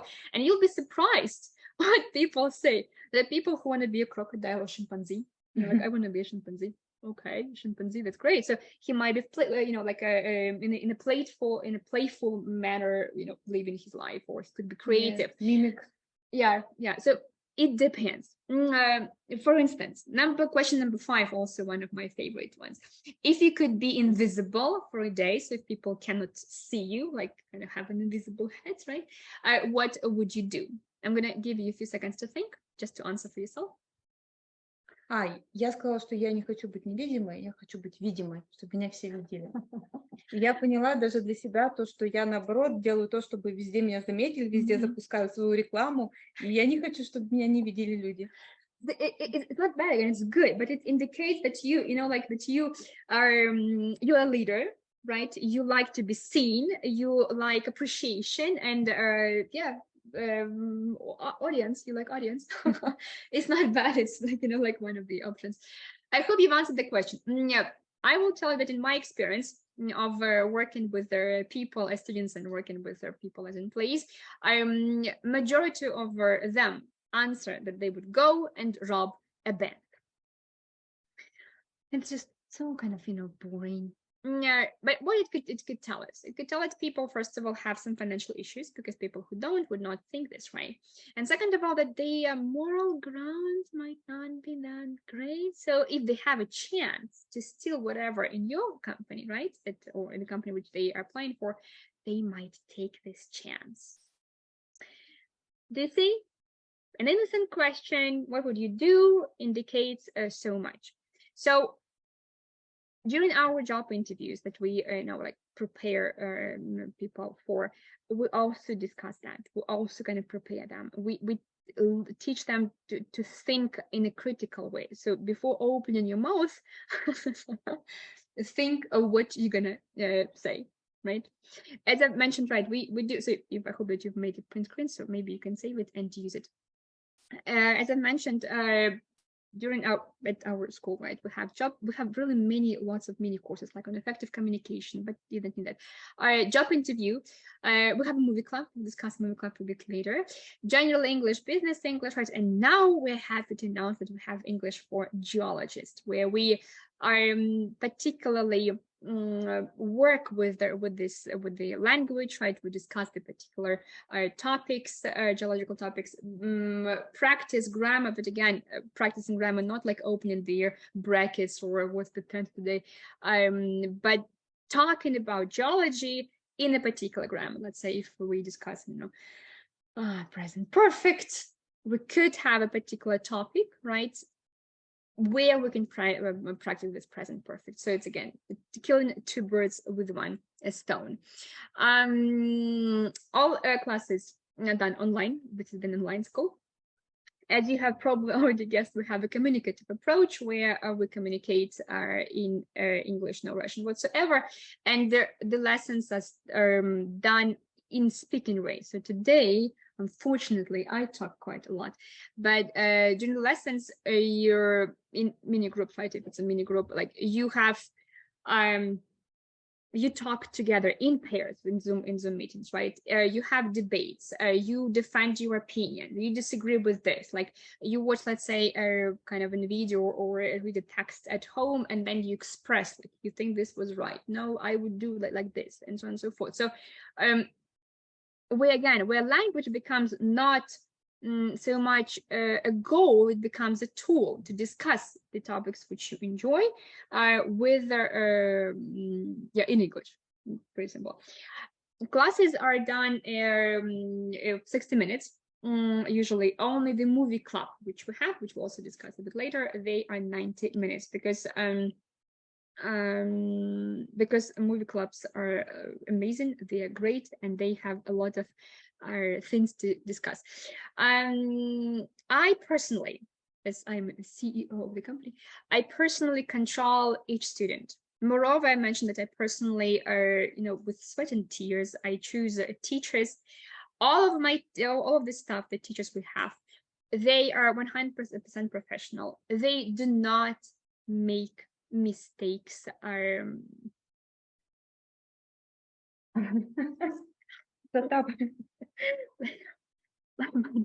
They do not make mistakes in English. You have no idea how difficult it is to find our professional teachers who speak correctly. Yeah, as a CEO of the company, of the school, I can tell that actually that's why it's my hobby to interview teachers every week. So going back to the things, I personally have interview with their students first, and I control on a monthly basis like how they're doing, if everything is okay, like how the things are going, because the reason why I opened the school, I haven't told it. The reason why I opened the school is I was actually looking for a position as a teacher after I quit the company that I had been employed for over 10 years in St. Petersburg. I realized that there are no schools that are focusing on a result, unfortunately. They speak Russian, they are open the brackets of, they studying just grammar. So there is no, even if they say that we have a communicative approach, and then you start talking to the colleagues or the interviewer, and you realize that no, these are just the words. They not always speak only English. They sometimes explain the grammar in Russian or the translation in Russian. And as I mentioned before, if you can't explain things in a simple way, you don't know it very well. I'm absolutely convinced if teachers speak Russian, they are not professional enough. It's like parents, when parents start shouting at the kids, they don't know how to explain it in a simple way, like how to explain it. They just like lose the start shouting. The same with English. If a teacher starts speaking Russian, they don't know how to explain in English the way that you understand. We start in our school, we start working with elementary, not beginners, because for beginners it's difficult. Not everybody is ready to speak. There are techniques and we know how, but we had only one beginner, honestly, right, over the course, right, of our year. So we start with elementary, and we speak the language that they have, like elementary. Right now, of course, I don't speak elementary, English. This is why professional teachers, I control all the, kind of control. I ask, of course, for the feedback. I have their interview before we start working with each student individually, so I could identify the level, the right teacher, because finding the right teacher is also an art. Because you know, there are people who are calm and they need this calm kind of academic kind of teachers who are relaxed. There are people crazy like me, they need teachers crazy and emotional like me. That's why it's also important to find the right match. This is why I control that myself. As I mentioned before, we speak only English with our teachers on a weekly basis. We have for educational programs with them. It's a kind of a must. I oblige them to do, but they're actually happy to learn. So we learn new things. 2 weeks ago, we had a brainstorming with my team how to implement ChatGPT in our education, and we have actually great ideas. So we're working on this. We're gonna implement it in education, not just in preparing, but in education of our students. It's fun, right? That's why, yeah, we are always moving, developing, progressing. So that's the way that we do our school. I do not want to bother you with their feedback. On the website, you can find lots of feedback. On Instagram, there's feedback. I just have for the two kind of pictures. Why? I wanted to tell you that I had a case of we had a case last month in March of a senior product manager at VK who said that the course was before the course. She had an HR consultation, and our mini course was actually much more informative and useful. I actually am so proud of myself. The HR consultation with the HR company who actually are specializing in that, right? But our way, not so we don't just teach the language, we also teach the way or how to behave, how to present yourself and how not to present yourself, right? And the second one was an example of IELTS, but we don't need it. But I wanted to make sure that you know we are not afraid or scared of any challenge. Look at the guy. 3 months from that he had for preparation, from the score of 5, he turned into 7. Although usually it takes minimum about 9 months for people to prepare this way. Our 7 is just like top 3 months. So I have highly professional teachers, highly professional staff. We are absolutely we love adjusting to the goal and to what people need, and we know how to find this way to match your expectation and to bring you to the result which you're expecting. Where we can get a price list of the course.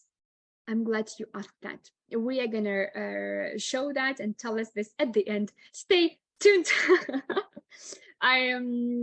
Yeah, so online you got the information, and I guess Maria will be the next person who will tell you. Yes, I just say about the price. It will be cost from 5,500 rubles.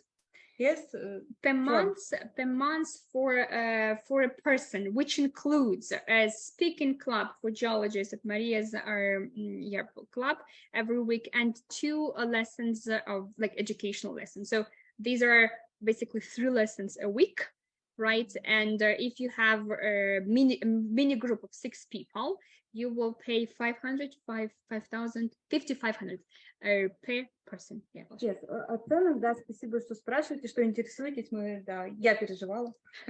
Мне кажется, я отвечаю за переживания в этой нашей команде.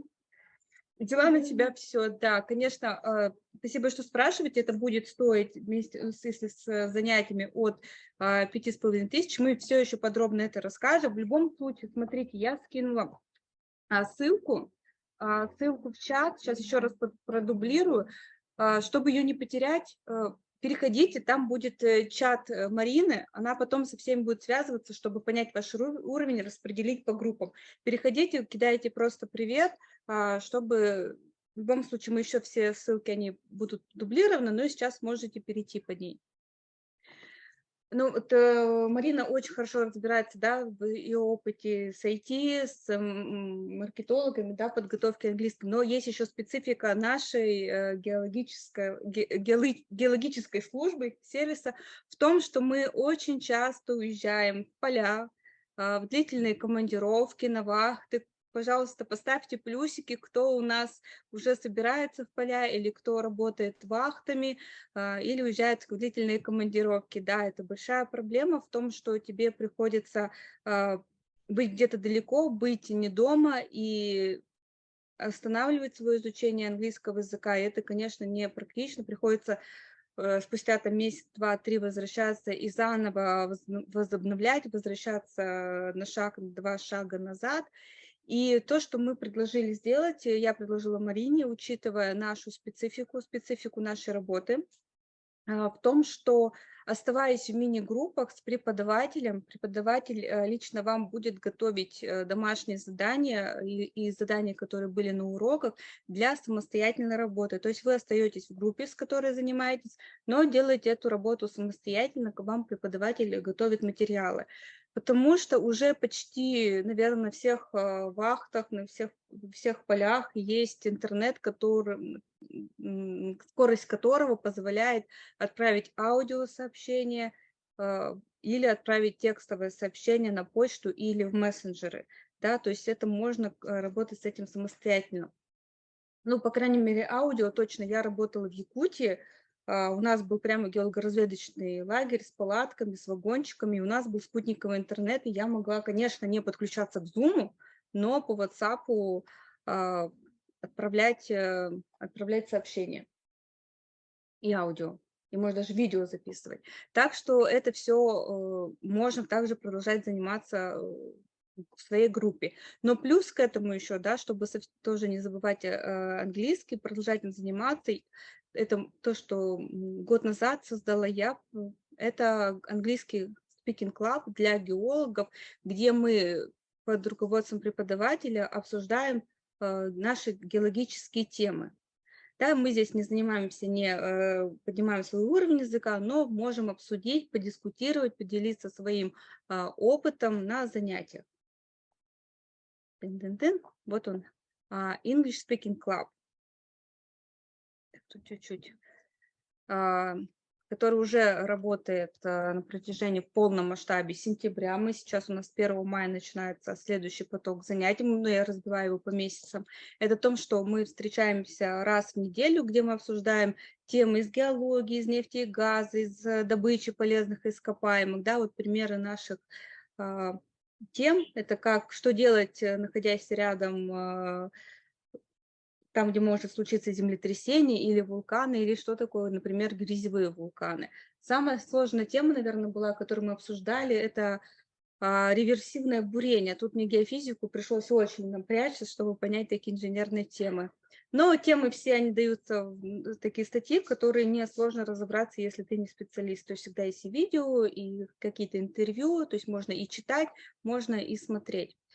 Также еще то, что я сама придумала и предложила, это встречи с англоязычными нашими коллегами со всего мира, геологи, геофизики из Канады, Австралии, Италии, даже у нас была студентка. Ну и, конечно, я понимаю, что надо нам проходить интервью, что у многих с этим проблемы, затыки. Есть домашние задания, где можно написать там часть своего интервью, либо там ответить на вопрос в интервью, записать видео. Все это с проверкой именно английской части преподавателя. Ну и мои подсказки, как уже геофизика и немножко маркетолога. И, конечно, бонус моего клуба то, что это нетворкинг. То есть, когда мы уходим из университета, начинаем работать в одной сфере, мы видим только коллег, наши связи с университетом уже становятся тоньше, совсем исчезают, мы закрываемся в каком-то своем мыльном пузыре, мы не видим других людей. И в нашем клубе это, конечно, очень классные, обалденные эти горизонтальные связи из разных сфер. Недавно наша участница клуба ушла на корабле изучать Срединный Атлантический хребет на 3 месяца, и классные фотографии оттуда, ждем ее с отзывами и надеюсь, что у него будет интернет. Либо у нас есть программист, который работает в Швейцарии и пишет программы для анализа геохимических данных. У нас есть вулканологи и очень разные классные специалисты из разных сфер, с которыми вы можете коммуницировать, узнавать новое в своей профессии и делиться своим опытом. Как у нас проходят встречи английского клуба? Да, у нас они еженедельные по субботам, то есть самое удобное время, потому что у нас это утром в 11 часов по Москве, как наш сегодняшний вебинар, потому что удобно, когда у нас участники из разных стран, из разных часовых поясов, чтобы вот суббота был более-менее оптимальное время, чтобы люди могли подключиться. Заранее всегда на весь месяц дается список тем и материалов для подготовки. Еще каждый раз, конечно, это все дублируется, чтобы ничего не пропустили, не забыли, и напоминается. Вот, например, слева вы увидите, как мы занимаемся в Zoom. Не беспокойтесь, так много сразу людей не говорят, мы созваниваемся, у нас небольшой small talk, как дела, у кого что новое, это всегда тоже интересно. Ты уже, когда следишь за людьми с сентября, ты понимаешь, как у них проходит жизнь, как они там растут в профессии, что нового. Потом после small talk мы делимся на небольшие группы, 3-4 человека, и уже обсуждаем по нашей теме. Вот недавняя наша встреча, неделю назад, мы обсуждали, как формируется алмаз. Это про кимберлитовые трубки, про алмазы, формирование алмазов, где, на какой глубине они формируются. К этой теме была статья, ссылка на статью, которую перед встречей желательно прочитать и быть в теме. Словарный запас, который можно отрабатывать во время разговора, да, чтобы в твой словарный запас пополнялся терминами. Ну и вопросы. Да, я рекомендую перед встречей на эти вопросы самостоятельно поотвечать, чтобы уже на встрече чувствовать себя немножко расслабленно. И, конечно, это канва, по которой идет встреча, но можно, конечно, от нее отходить, но и модератор всегда следит за тем, чтобы далеко тоже от темы не уходили. Также вот у нас пример домашних заданий в чате. Каждую неделю новое задание с моими подсказками, как его лучше сделать, и с проверкой от преподавателя. Например, будем мы дальше обсуждать о том, как рассказать о вашем самом большом достижении на работе. Это огромная, конечно, проблема, потому что часто мы не замечаем и обесцениваем свои достижения, типа, о, я ничего такого не делал. Вот мы учимся доставать эти достижения и их описывать, потому что в английском интервью, в западную компанию, это прямо must-have, да, чтобы знать о том, какой ты профессионал, нужны твои достижения, нужно их правильно презентовать. Также вот домашнее задание это было рассказать о том, как вы готовитесь к интервью, какие у вас проблемы. Да, я сделаю тут немножко, это был, как сказать, читинг, да. Я спрашивала своих студентов своего клуба, чтобы подготовить эту презентацию, то есть какие у них возникают проблемы в подготовке к интервью на английском. Ну и пример последний домашний, например, это было чисто по работе, да, описать то, как вы работаете с вашими данными. То есть, опять же, весь этот словарный запас можно использовать и на интервью, и в составлении своего резюме. И так как вы уже это делаете, вы запоминаете, там не 100%, но хотя бы 20-30%, вы потом в стрессе вспомните на интервью. И, конечно, вот мой самый любимый. Thank you, Oля, for joining us, right? Yes, yep. Thank you, Оля.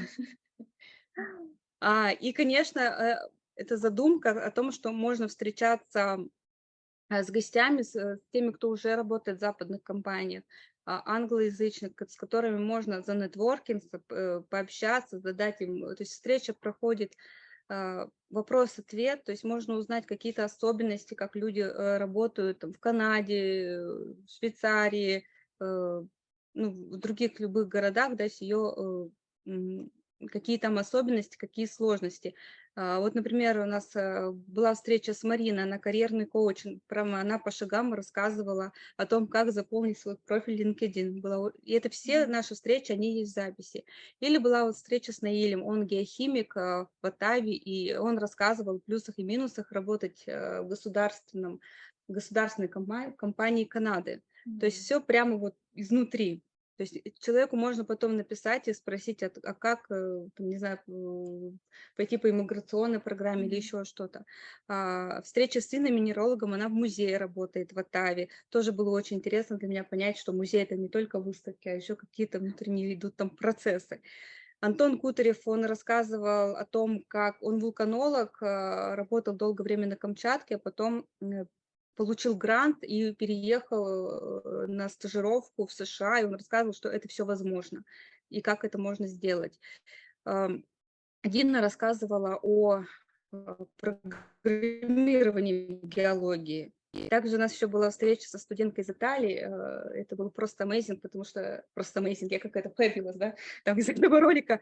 Я сама так рассказывала про обучение в Италии, что мне самой захотелось, что это не так дорого, на самом деле, поехать учиться на геолога в Италию.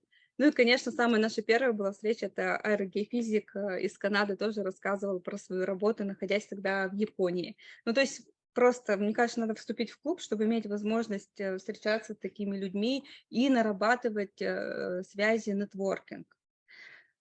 Все ли понятно про разговорный клуб, про мою... отзыв, господи, я же отзывы.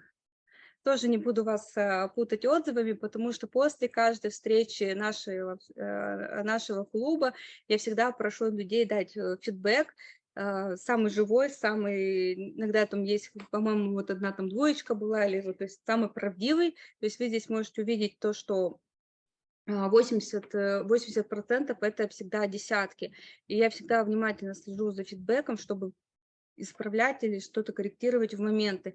И если вы почитаете отзыв, то, конечно, видно, что, опять же, этот страх говорить, чувствовать себя некомфортно, боятся, стесняются. Но смотрите, когда вы начинаете говорить о своей профессии, делиться своим опытом или какой-то своей идеей, или вступаете в какой-то спор, то вы уже забываете и о стеснении, и о том, что вы боитесь говорить, потому что вас зажигает ваша работа и та тема, о которой мы говорим. То есть это не говорить о каких-то конях в вакууме, да, это говорить, там, не знаю, про геофизику, там, про геологию, про там, добычу нефти и газа. И в этом плане, конечно, вот это уникальный клуб, потому что таких клубов нет. Это я на 100% скажу. Вот, как маркетолог прям сказала, 100% нет такого. Ну, я проверяла рынок. Рынок, да. Окей. I think we don't have much time, so maybe we can just have like 3 questions, right, or something. So not all of them. Да, мы уже... Да, давайте сейчас. 10 questions, because, you know, noise. Окей. Так, ребята, кто тут жив еще, кто с нами? Don't die on us. Мы наконец-то дошли до... It's been a long way. 2-hour way. Мы наконец-то дошли до моей контентной части, о том, как проходить на интервью, как стратегически правильно отвечать на вопрос в интервью, такого академического, да, интервью. Но я думаю, что в нашей добывающей сфере она такая довольно консервативная, и до экстремальных вопросов там не так часто они появятся. Но тоже надо понимать, что они могут быть, если это западные компании. И то, что нужно сделать перед интервью, да, то есть вы уже получили приглашение на интервью, ваше резюме все устраивает, пожалуйста, обязательно очень внимательно изучите саму компанию, то есть какие у нее ценности, какие направления она желает развивать, то, что она думает, то, что она публикует в социальных сетях, у себя на сайте, какие новости. То есть понимание, то, куда компания растет и что ей сейчас интересно. Если для нее, например, интересно развиваться там, в Центральной Азии, да, тоже надо понимать, чем ты можешь быть им помочь, тем, что ты знаешь, например, специфику, ты знаешь культуру. Да?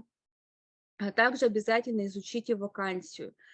Какие обязанности и требования к кандидату. То есть прямо вот скрупулезно перечитать все требования, то, что им надо. Это вам поможет иметь ту границу, за которую не следует, то есть как это, fashion out, да, то есть ту границу, за которую не надо будет рассказывать лишнего. Если они, например, специализируются на одной методике, там, методике работы или делают одно направление работ, то вам не надо рассказывать весь свой опыт. То есть вам нужно подсветить только то, что релевантно данной компании. То есть, если вы идете на должность геолога, не надо рассказывать о том, что вы работали продавцом. Это условно, да, так. Так, давайте сейчас... Let's choose a question. Which question is that? Там нету полного списка. Я тогда первый, самый важный вопрос, это о том, как рассказывать. Первый вопрос, да, вот tell me about yourself, tell me about your background, and what can you tell me about your experience? И все, и люди просто о чем рассказывать, давайте там. Can I just add something? I know I like what so they say hi, let's say John, it's nice to meet you, blah, blah, blah. Tell me a few words about yourself, and then the phrase, hi, my name is John.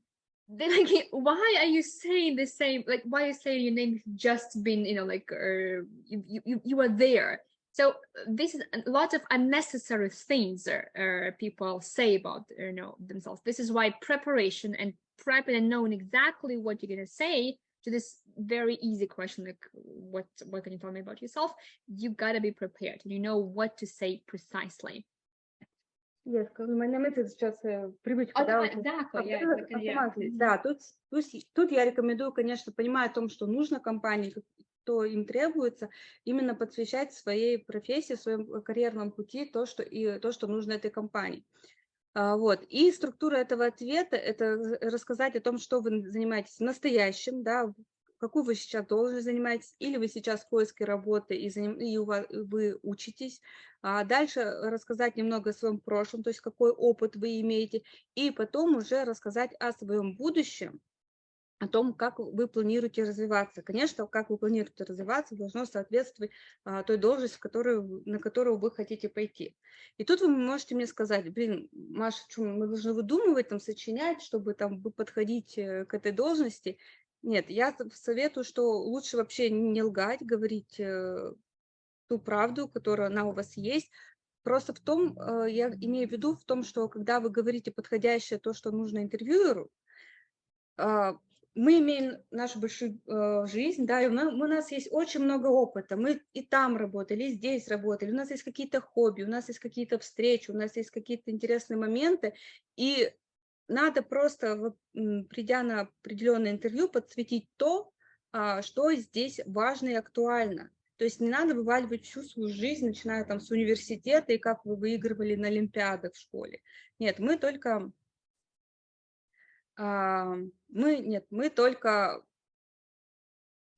подсвечиваем то, что актуально компании, да, то, что будет ей интересно. Опять же, это к вопросу, то, что нужно стать нужным компании. А олимпиады и победа в олимпиаде ей не нужны. Ей нужно решить свою проблему. Окей, идем дальше, если все понятно. В любом случае мы будем иметь запись этой встречи, можно указывать только релевантный опыт, а если он прерывается. Нет, пока непонятно. Извините, пожалуйста, я не успел дописать. I'm terribly sorry for being Russian.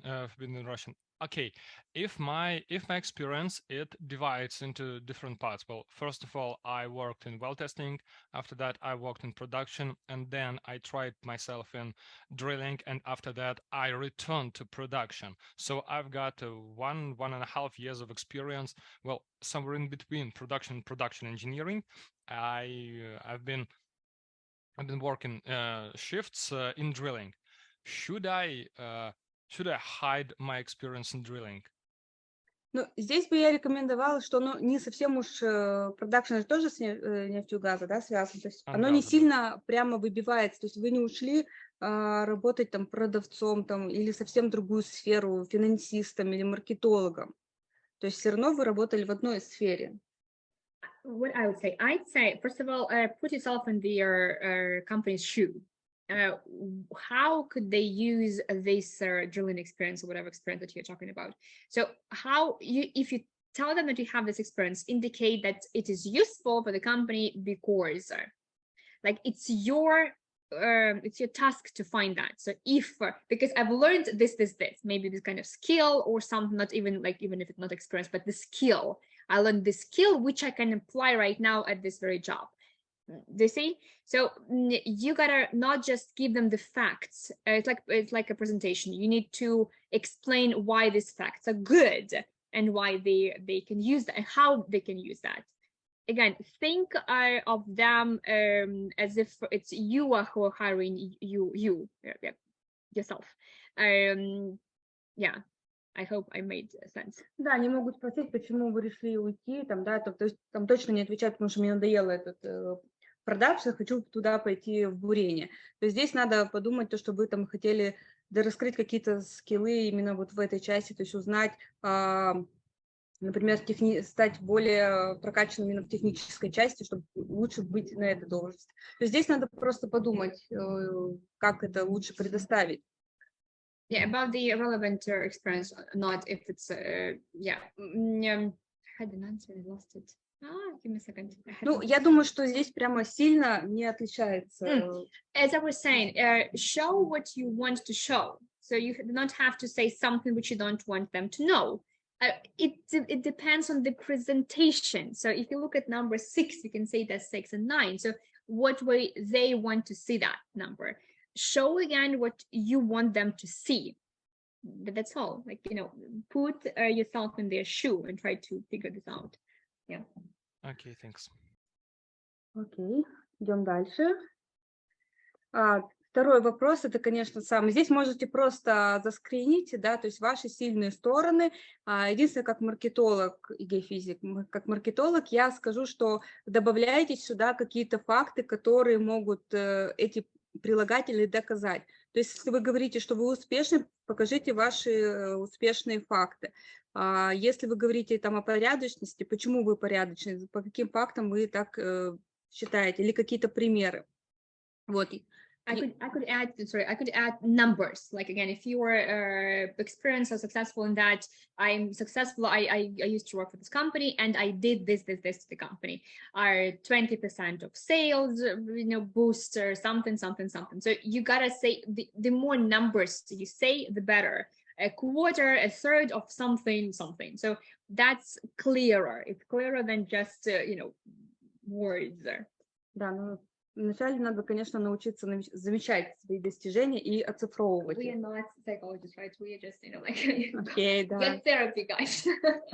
Следующий вопрос, это, конечно, слабости. И я думаю, вы слышали такую стратегию ответа в том, что давайте я скажу какую-то слабость, которая на самом деле не слабость, чтобы типа как-то ответить на этот вопрос. То есть я слишком дотошный к данным, либо я слишком пунктуальный, да, и описать это как будто бы вроде это слабость. Но на самом деле все понимают, что это просто такая уловка.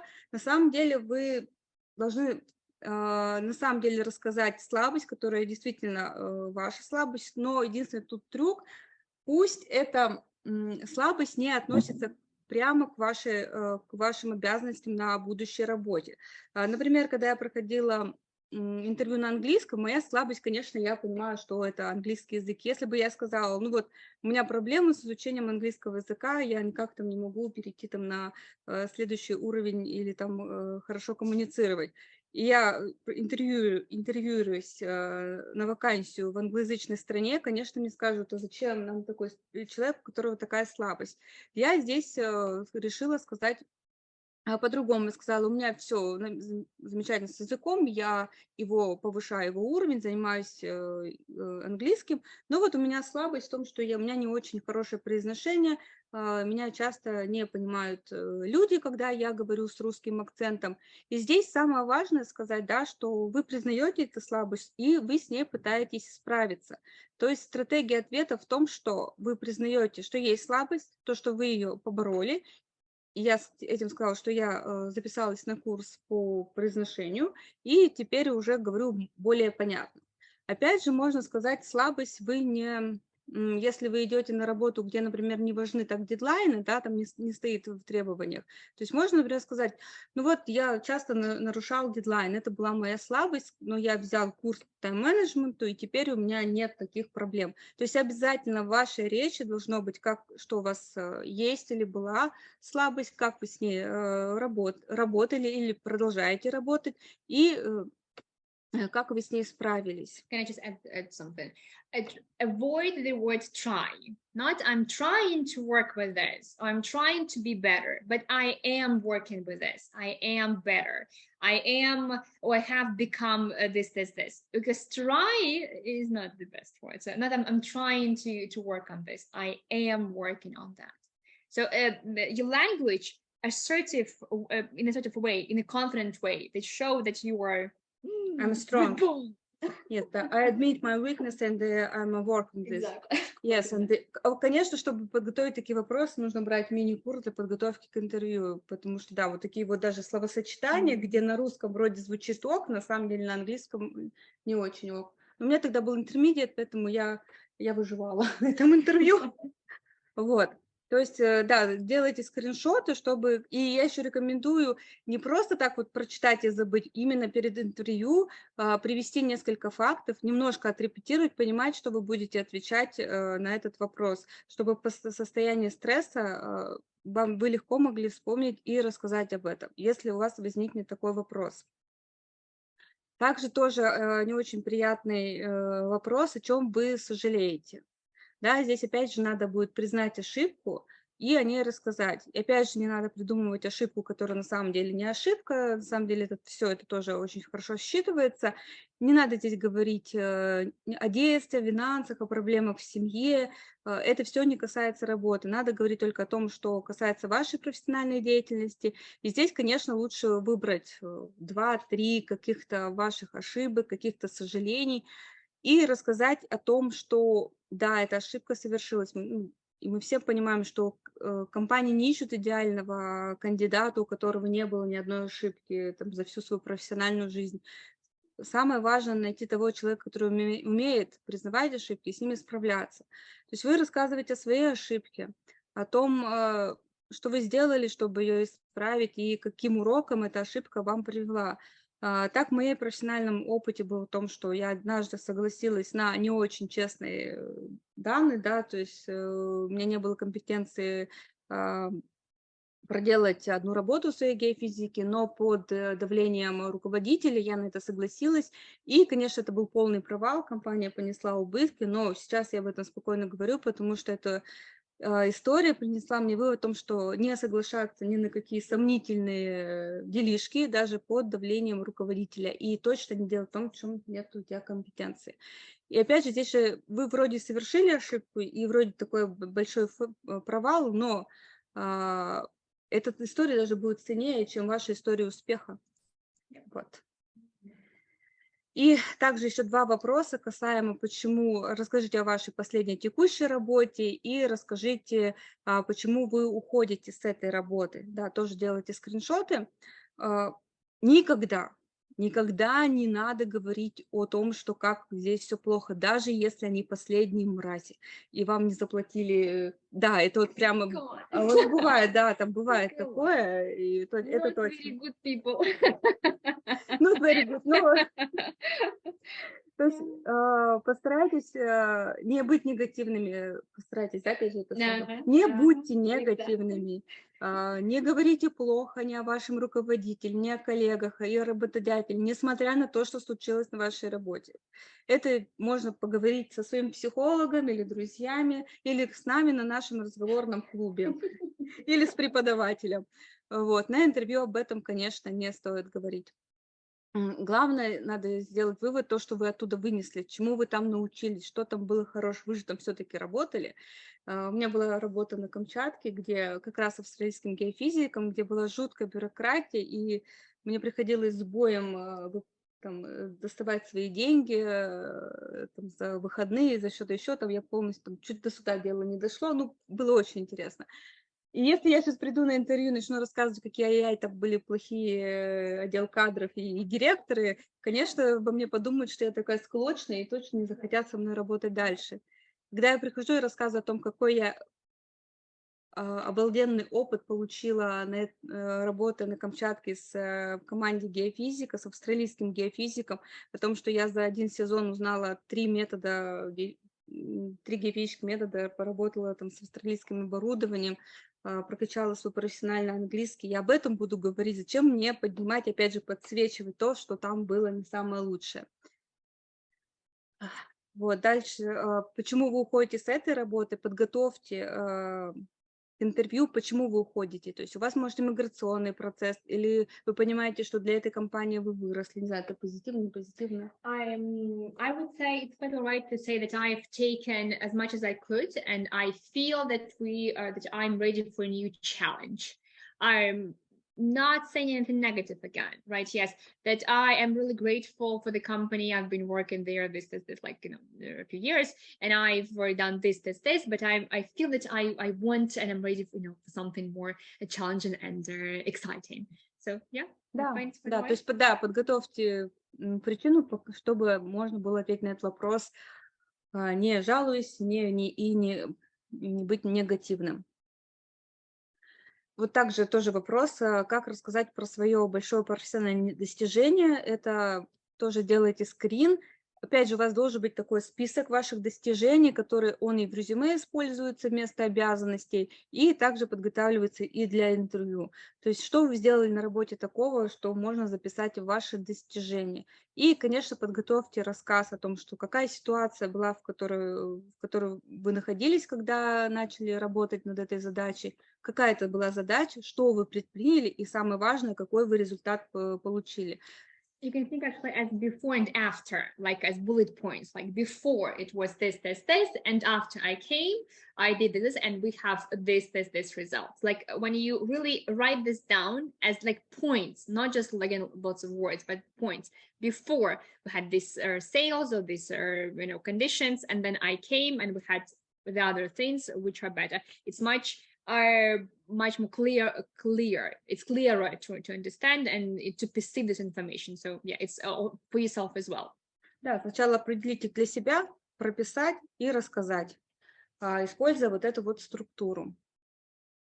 Ну и, конечно, такой самый, не знаю, мне кажется, глупый вопрос, stupid, да, типа, кем вы видите себя через 5 лет. На самом деле здесь не вопрос в том, что понятно, и я думаю, интервьюеры, и вы понимаете, что 5 лет это слишком too much, чтобы что-то прогнозировать. Но здесь тут самое важное понять, собираетесь ли вы покинуть эту компанию там, через год, через 2, или там насколько вам можно доверять, сколько надолго с вами можно будет работать. То есть здесь самый идеальный ответ это в том, чтобы сказать, что вы будете расти в этой должности, именно не рост ввысь, да, там на новые должности, а вы будете экспертом, вы будете расширять свою экспертность именно в этой должности, то есть вы будете узнавать какие-то новые задачи, новые там методики, и не собираетесь там. But I would say it really depends on what answer they are looking for. So if they are looking for just a stable professional who will stay at this very position for years, you could start by saying, I love my job. I love learning new things. That's why I'm working in English. I read these articles and do this, and I hope that I will become better and stronger in 5 years. If they are looking for a managerial person, so this probably is okay. Here it's okay to say that I would like to learn a few things and eventually to lead a team of specialists in such a successful company as yours. You see, like slipping in a compliment very easily. So, but again, you got to be prepared for that. Like you have to know that in a way you can slip it in. So, but not of course with a smile, but quite with a serious voice and face, like this. So they would see that or that you've done your homework on the company itself, and you are happy to work. Can I just add something? Job interviews are all of them. All the questions, they are divided into 2 types. The first type, why they need you. Second type, why you need them. So if you can clearly answer why they need you and what you can give them, and if you can clearly answer why you need them and what they can give you, not just the money, but the other things, you are good to go. But in a quite elaborate, of course, way. All of the questions can be sorted out into this, classification. So I answer these 2 questions really, truly well. Окей, да, давайте уже. We're gonna move on next, right here. Да, вот опять же 10 тоже делайте скрин, как отвечать на него, о том, что почему мы должны нанять вас. Опять же, вы должны понимать, зачем вы им нужны, какая боль у компании, какую они хотят закрыть позицию, почему они нуждаются в сотруднике. И тогда вы расскажете то, что релевантно этой вакансии и этой компании. Так, надеюсь, успеваете делать скрин.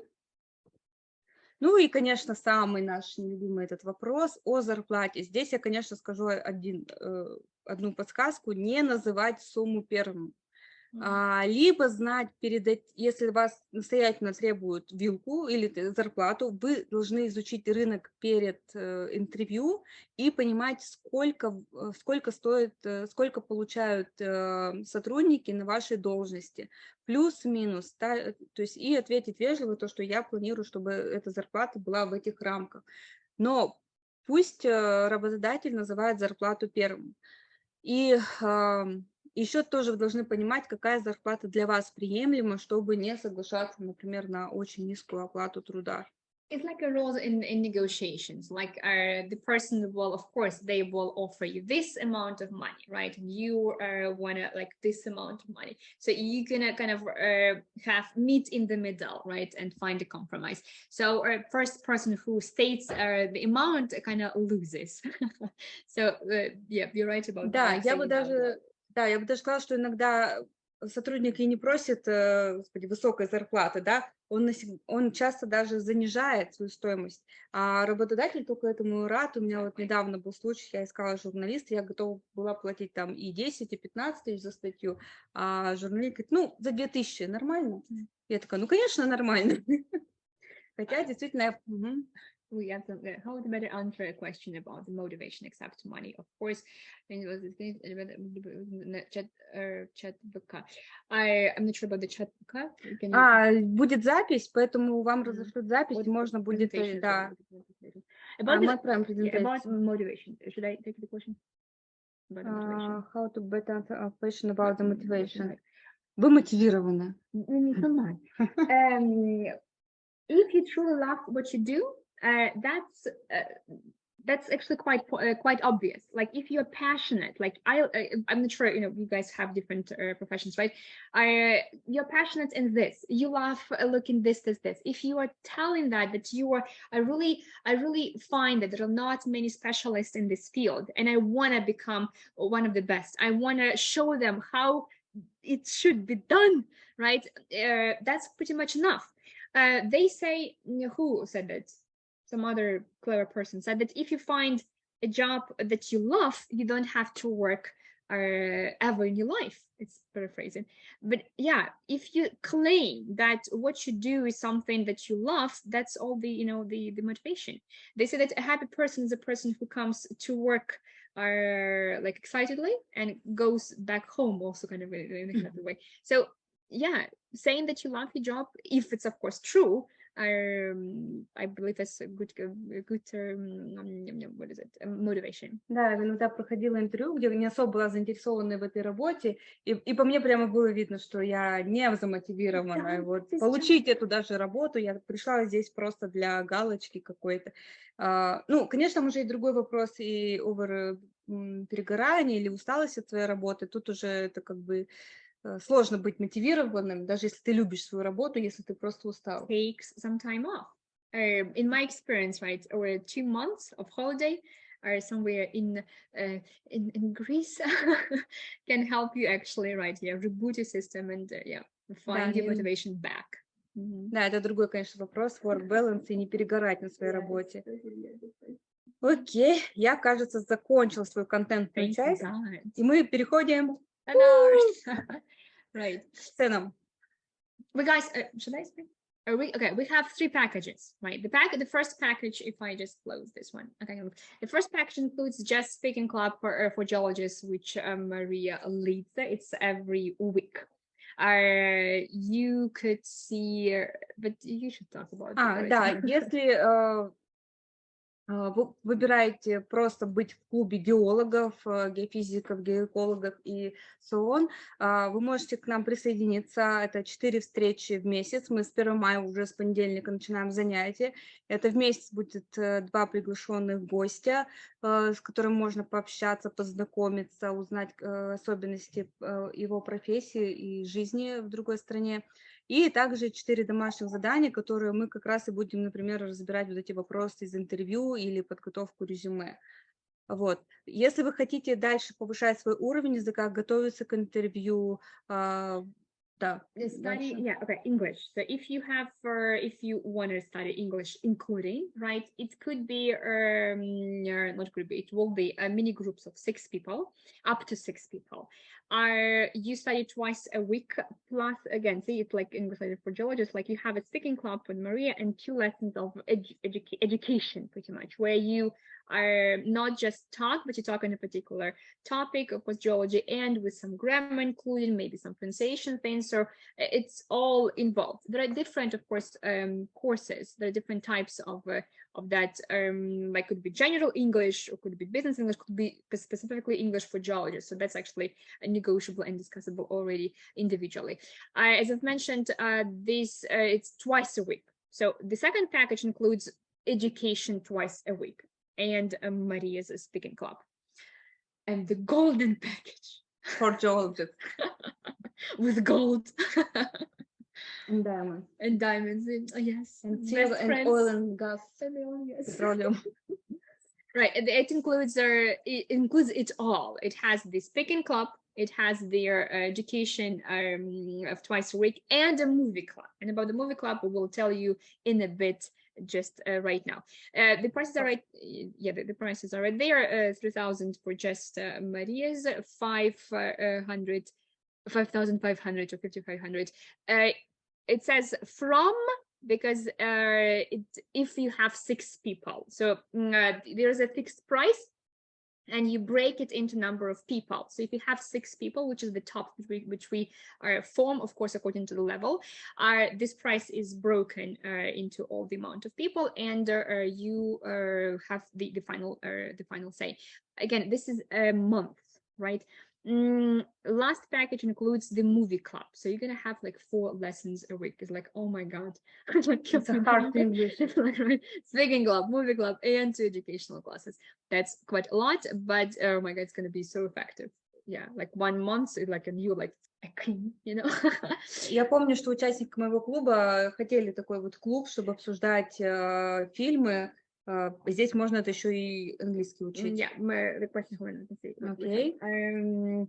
We have some, yes. They are not like particularly, but yeah, could you give an example of such films? Да, есть фильмы «Золото», черное золото, все, что связано с природой. Вот, то есть будем искать такие фильмы на английском.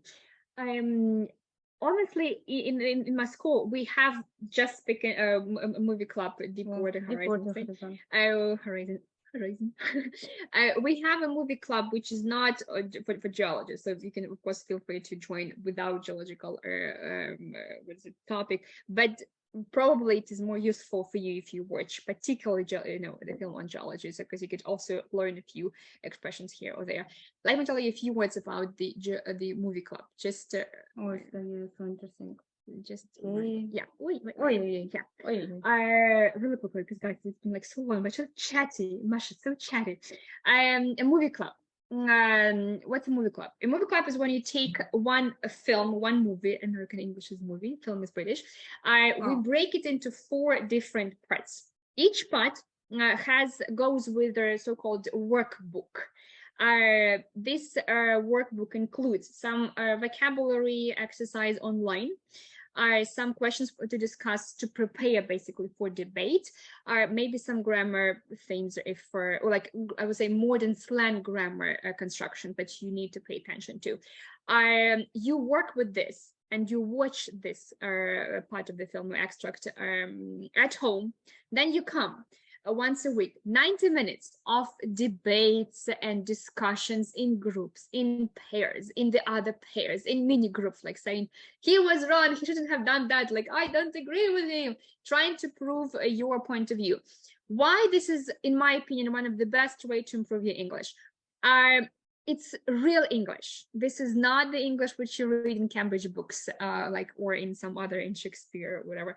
This is something what they speak. This is the way you can learn phrasal verbs, modern phrasal verbs, when everybody's having problems with idiomatic expressions. They are just amazing. And moreover, you can implement them and use them. So at home, you watch that, you look through the words, and then you come to the class and you open your mouth and you say exactly those words. So you practice. Understanding is one thing. Being able to say this out loud and to use them, this is completely different skill. And you practice this skill during our movie clubs. Real English, slang expressions, and fun. It's fun. So imagine you're going to be watching our films in original. So all the jokes, all the humor are going to be there, because you have no idea how much is lost in translation. A lot. Believe me, I've worked with this. Really, a lot is lost. So movie clubs. I would say, if I can just add three very quickly. Three, in my opinion, the best ways to improve your English is, number one, of course, travel to the country, like America, and dive in there and learn that. Number two is discussing our movie club, movies or films, not just watching but discussing, because that helps you. And number three, speaking of pronunciation, Maria, that you pointed out, is singing songs. And I do not want you to underestimate this activity. Singing songs is amazingly effective. You practice your pronunciation, you remember the words, it's not long, it's incredibly effective. So these three ways, in my opinion, are the best if you want to have a quick result. Period. A quick result. Results very quickly. Yeah. Теперь уже как стать finally, yeah, and just link on the chat.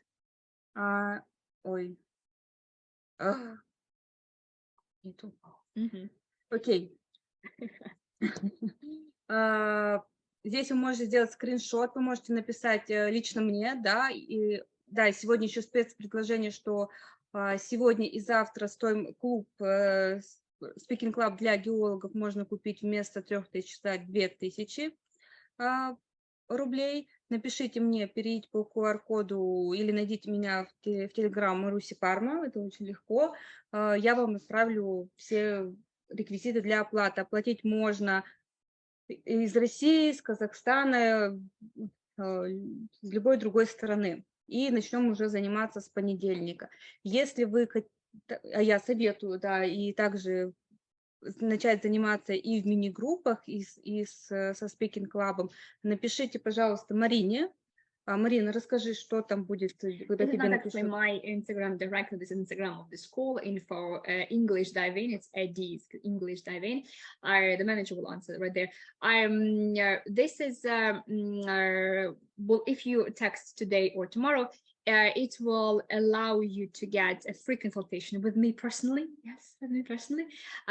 Because usually, as I mentioned, I talk to everybody. It's kind of an obligatory thing of 1,500 rubles to identify their level and to find out the best way to reach your goal. So everybody has their own goals, but I'm like an English doctor.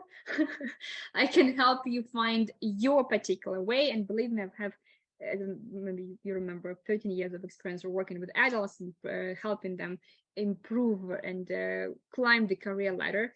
I can easily find out and figure out what will work with you personally. Again, if we talk, if I ask some peculiar questions, yeah, this is why if you text today or tomorrow, on Monday, manager Ludmila will get in touch, and you will be able to arrange an individual 20-30 minute meeting with me personally to discuss your goals and how you could reach that. That's, again, kind of a bonus thing. Yeah.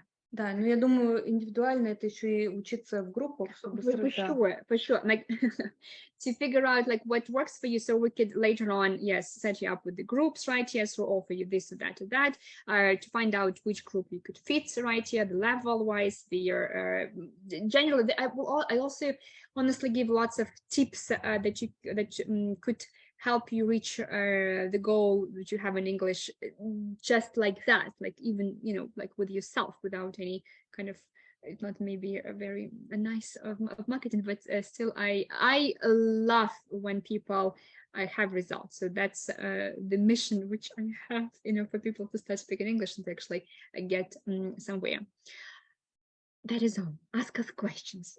Да, я сейчас дополню по срокам. Да, сейчас мы перейдем к вопросам. 5, наверное, вопросов максимум. В том, что разговорный клуб начнется с 1 мая занятия, да, календарный месяц.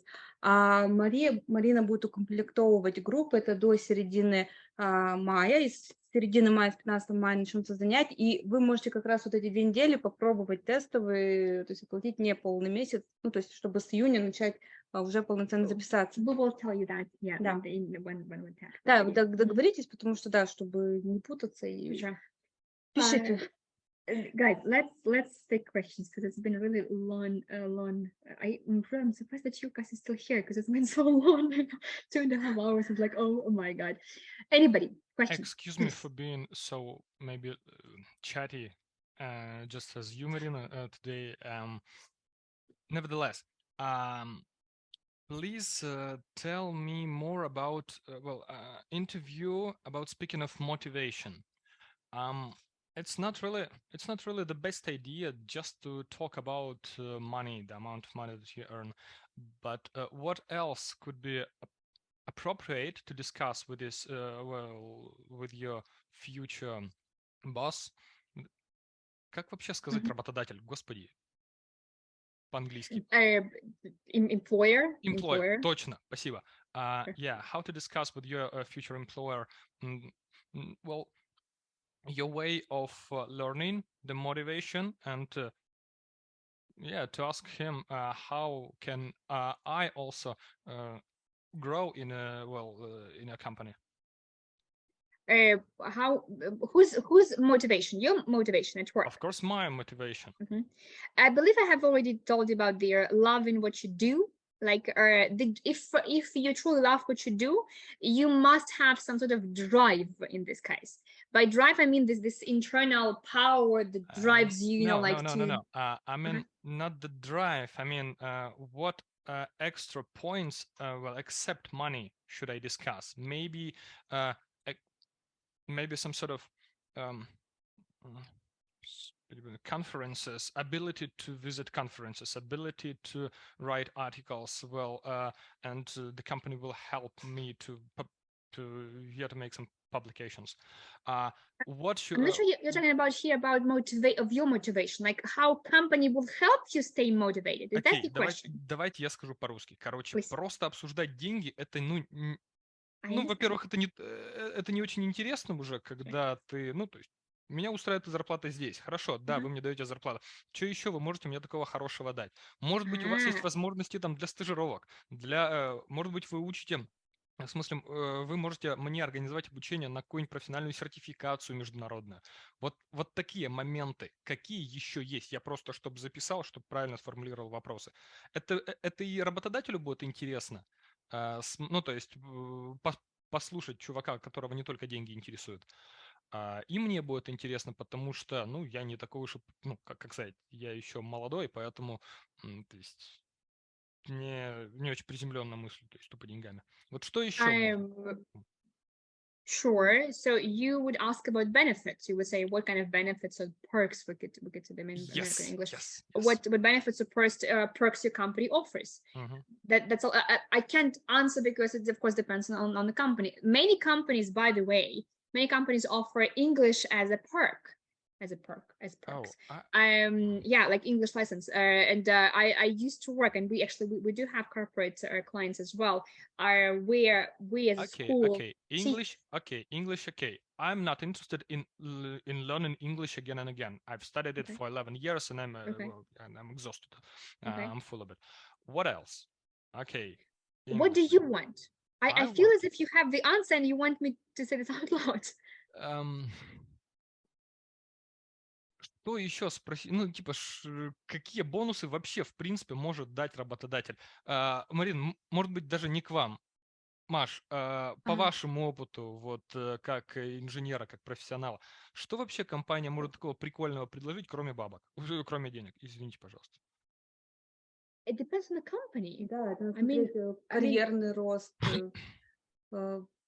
Может быть, можно вырасти карьерно, то есть стать руководителем. Это, кстати, очень классно подготовить вопросы именно в конце интервью, когда тебя спрашивают уже в конце интервью, когда тебе задали много вопросов, какие к нам вопросы. И как раз можно задать вопрос, задать, как вы мотивируете своих сотрудников. Чем, например, вас, вот хорошо, конкретно, вас вот чем мотивировали, кроме денег, когда-нибудь ваш будущий работодатель? ДМСом, не знаю, там, детский садик для вашего ребенка, я не знаю, есть ли у вас ребенок, детский садик, что-то еще, вот.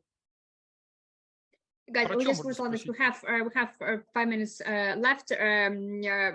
Evgeny, can I please?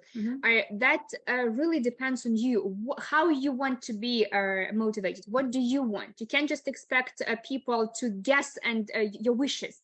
I was saying that loving the job, when I was employed for the company for 10 years, I was working really the kind of shitty conditions, but I love what I do so much that I didn't care. I loved what I do. I didn't have an official salary at some point, actually. I didn't have the medical insurance. But I had the chance of working with great companies like Nokia Tires, like Procter & Gamble. So that's what motivated me.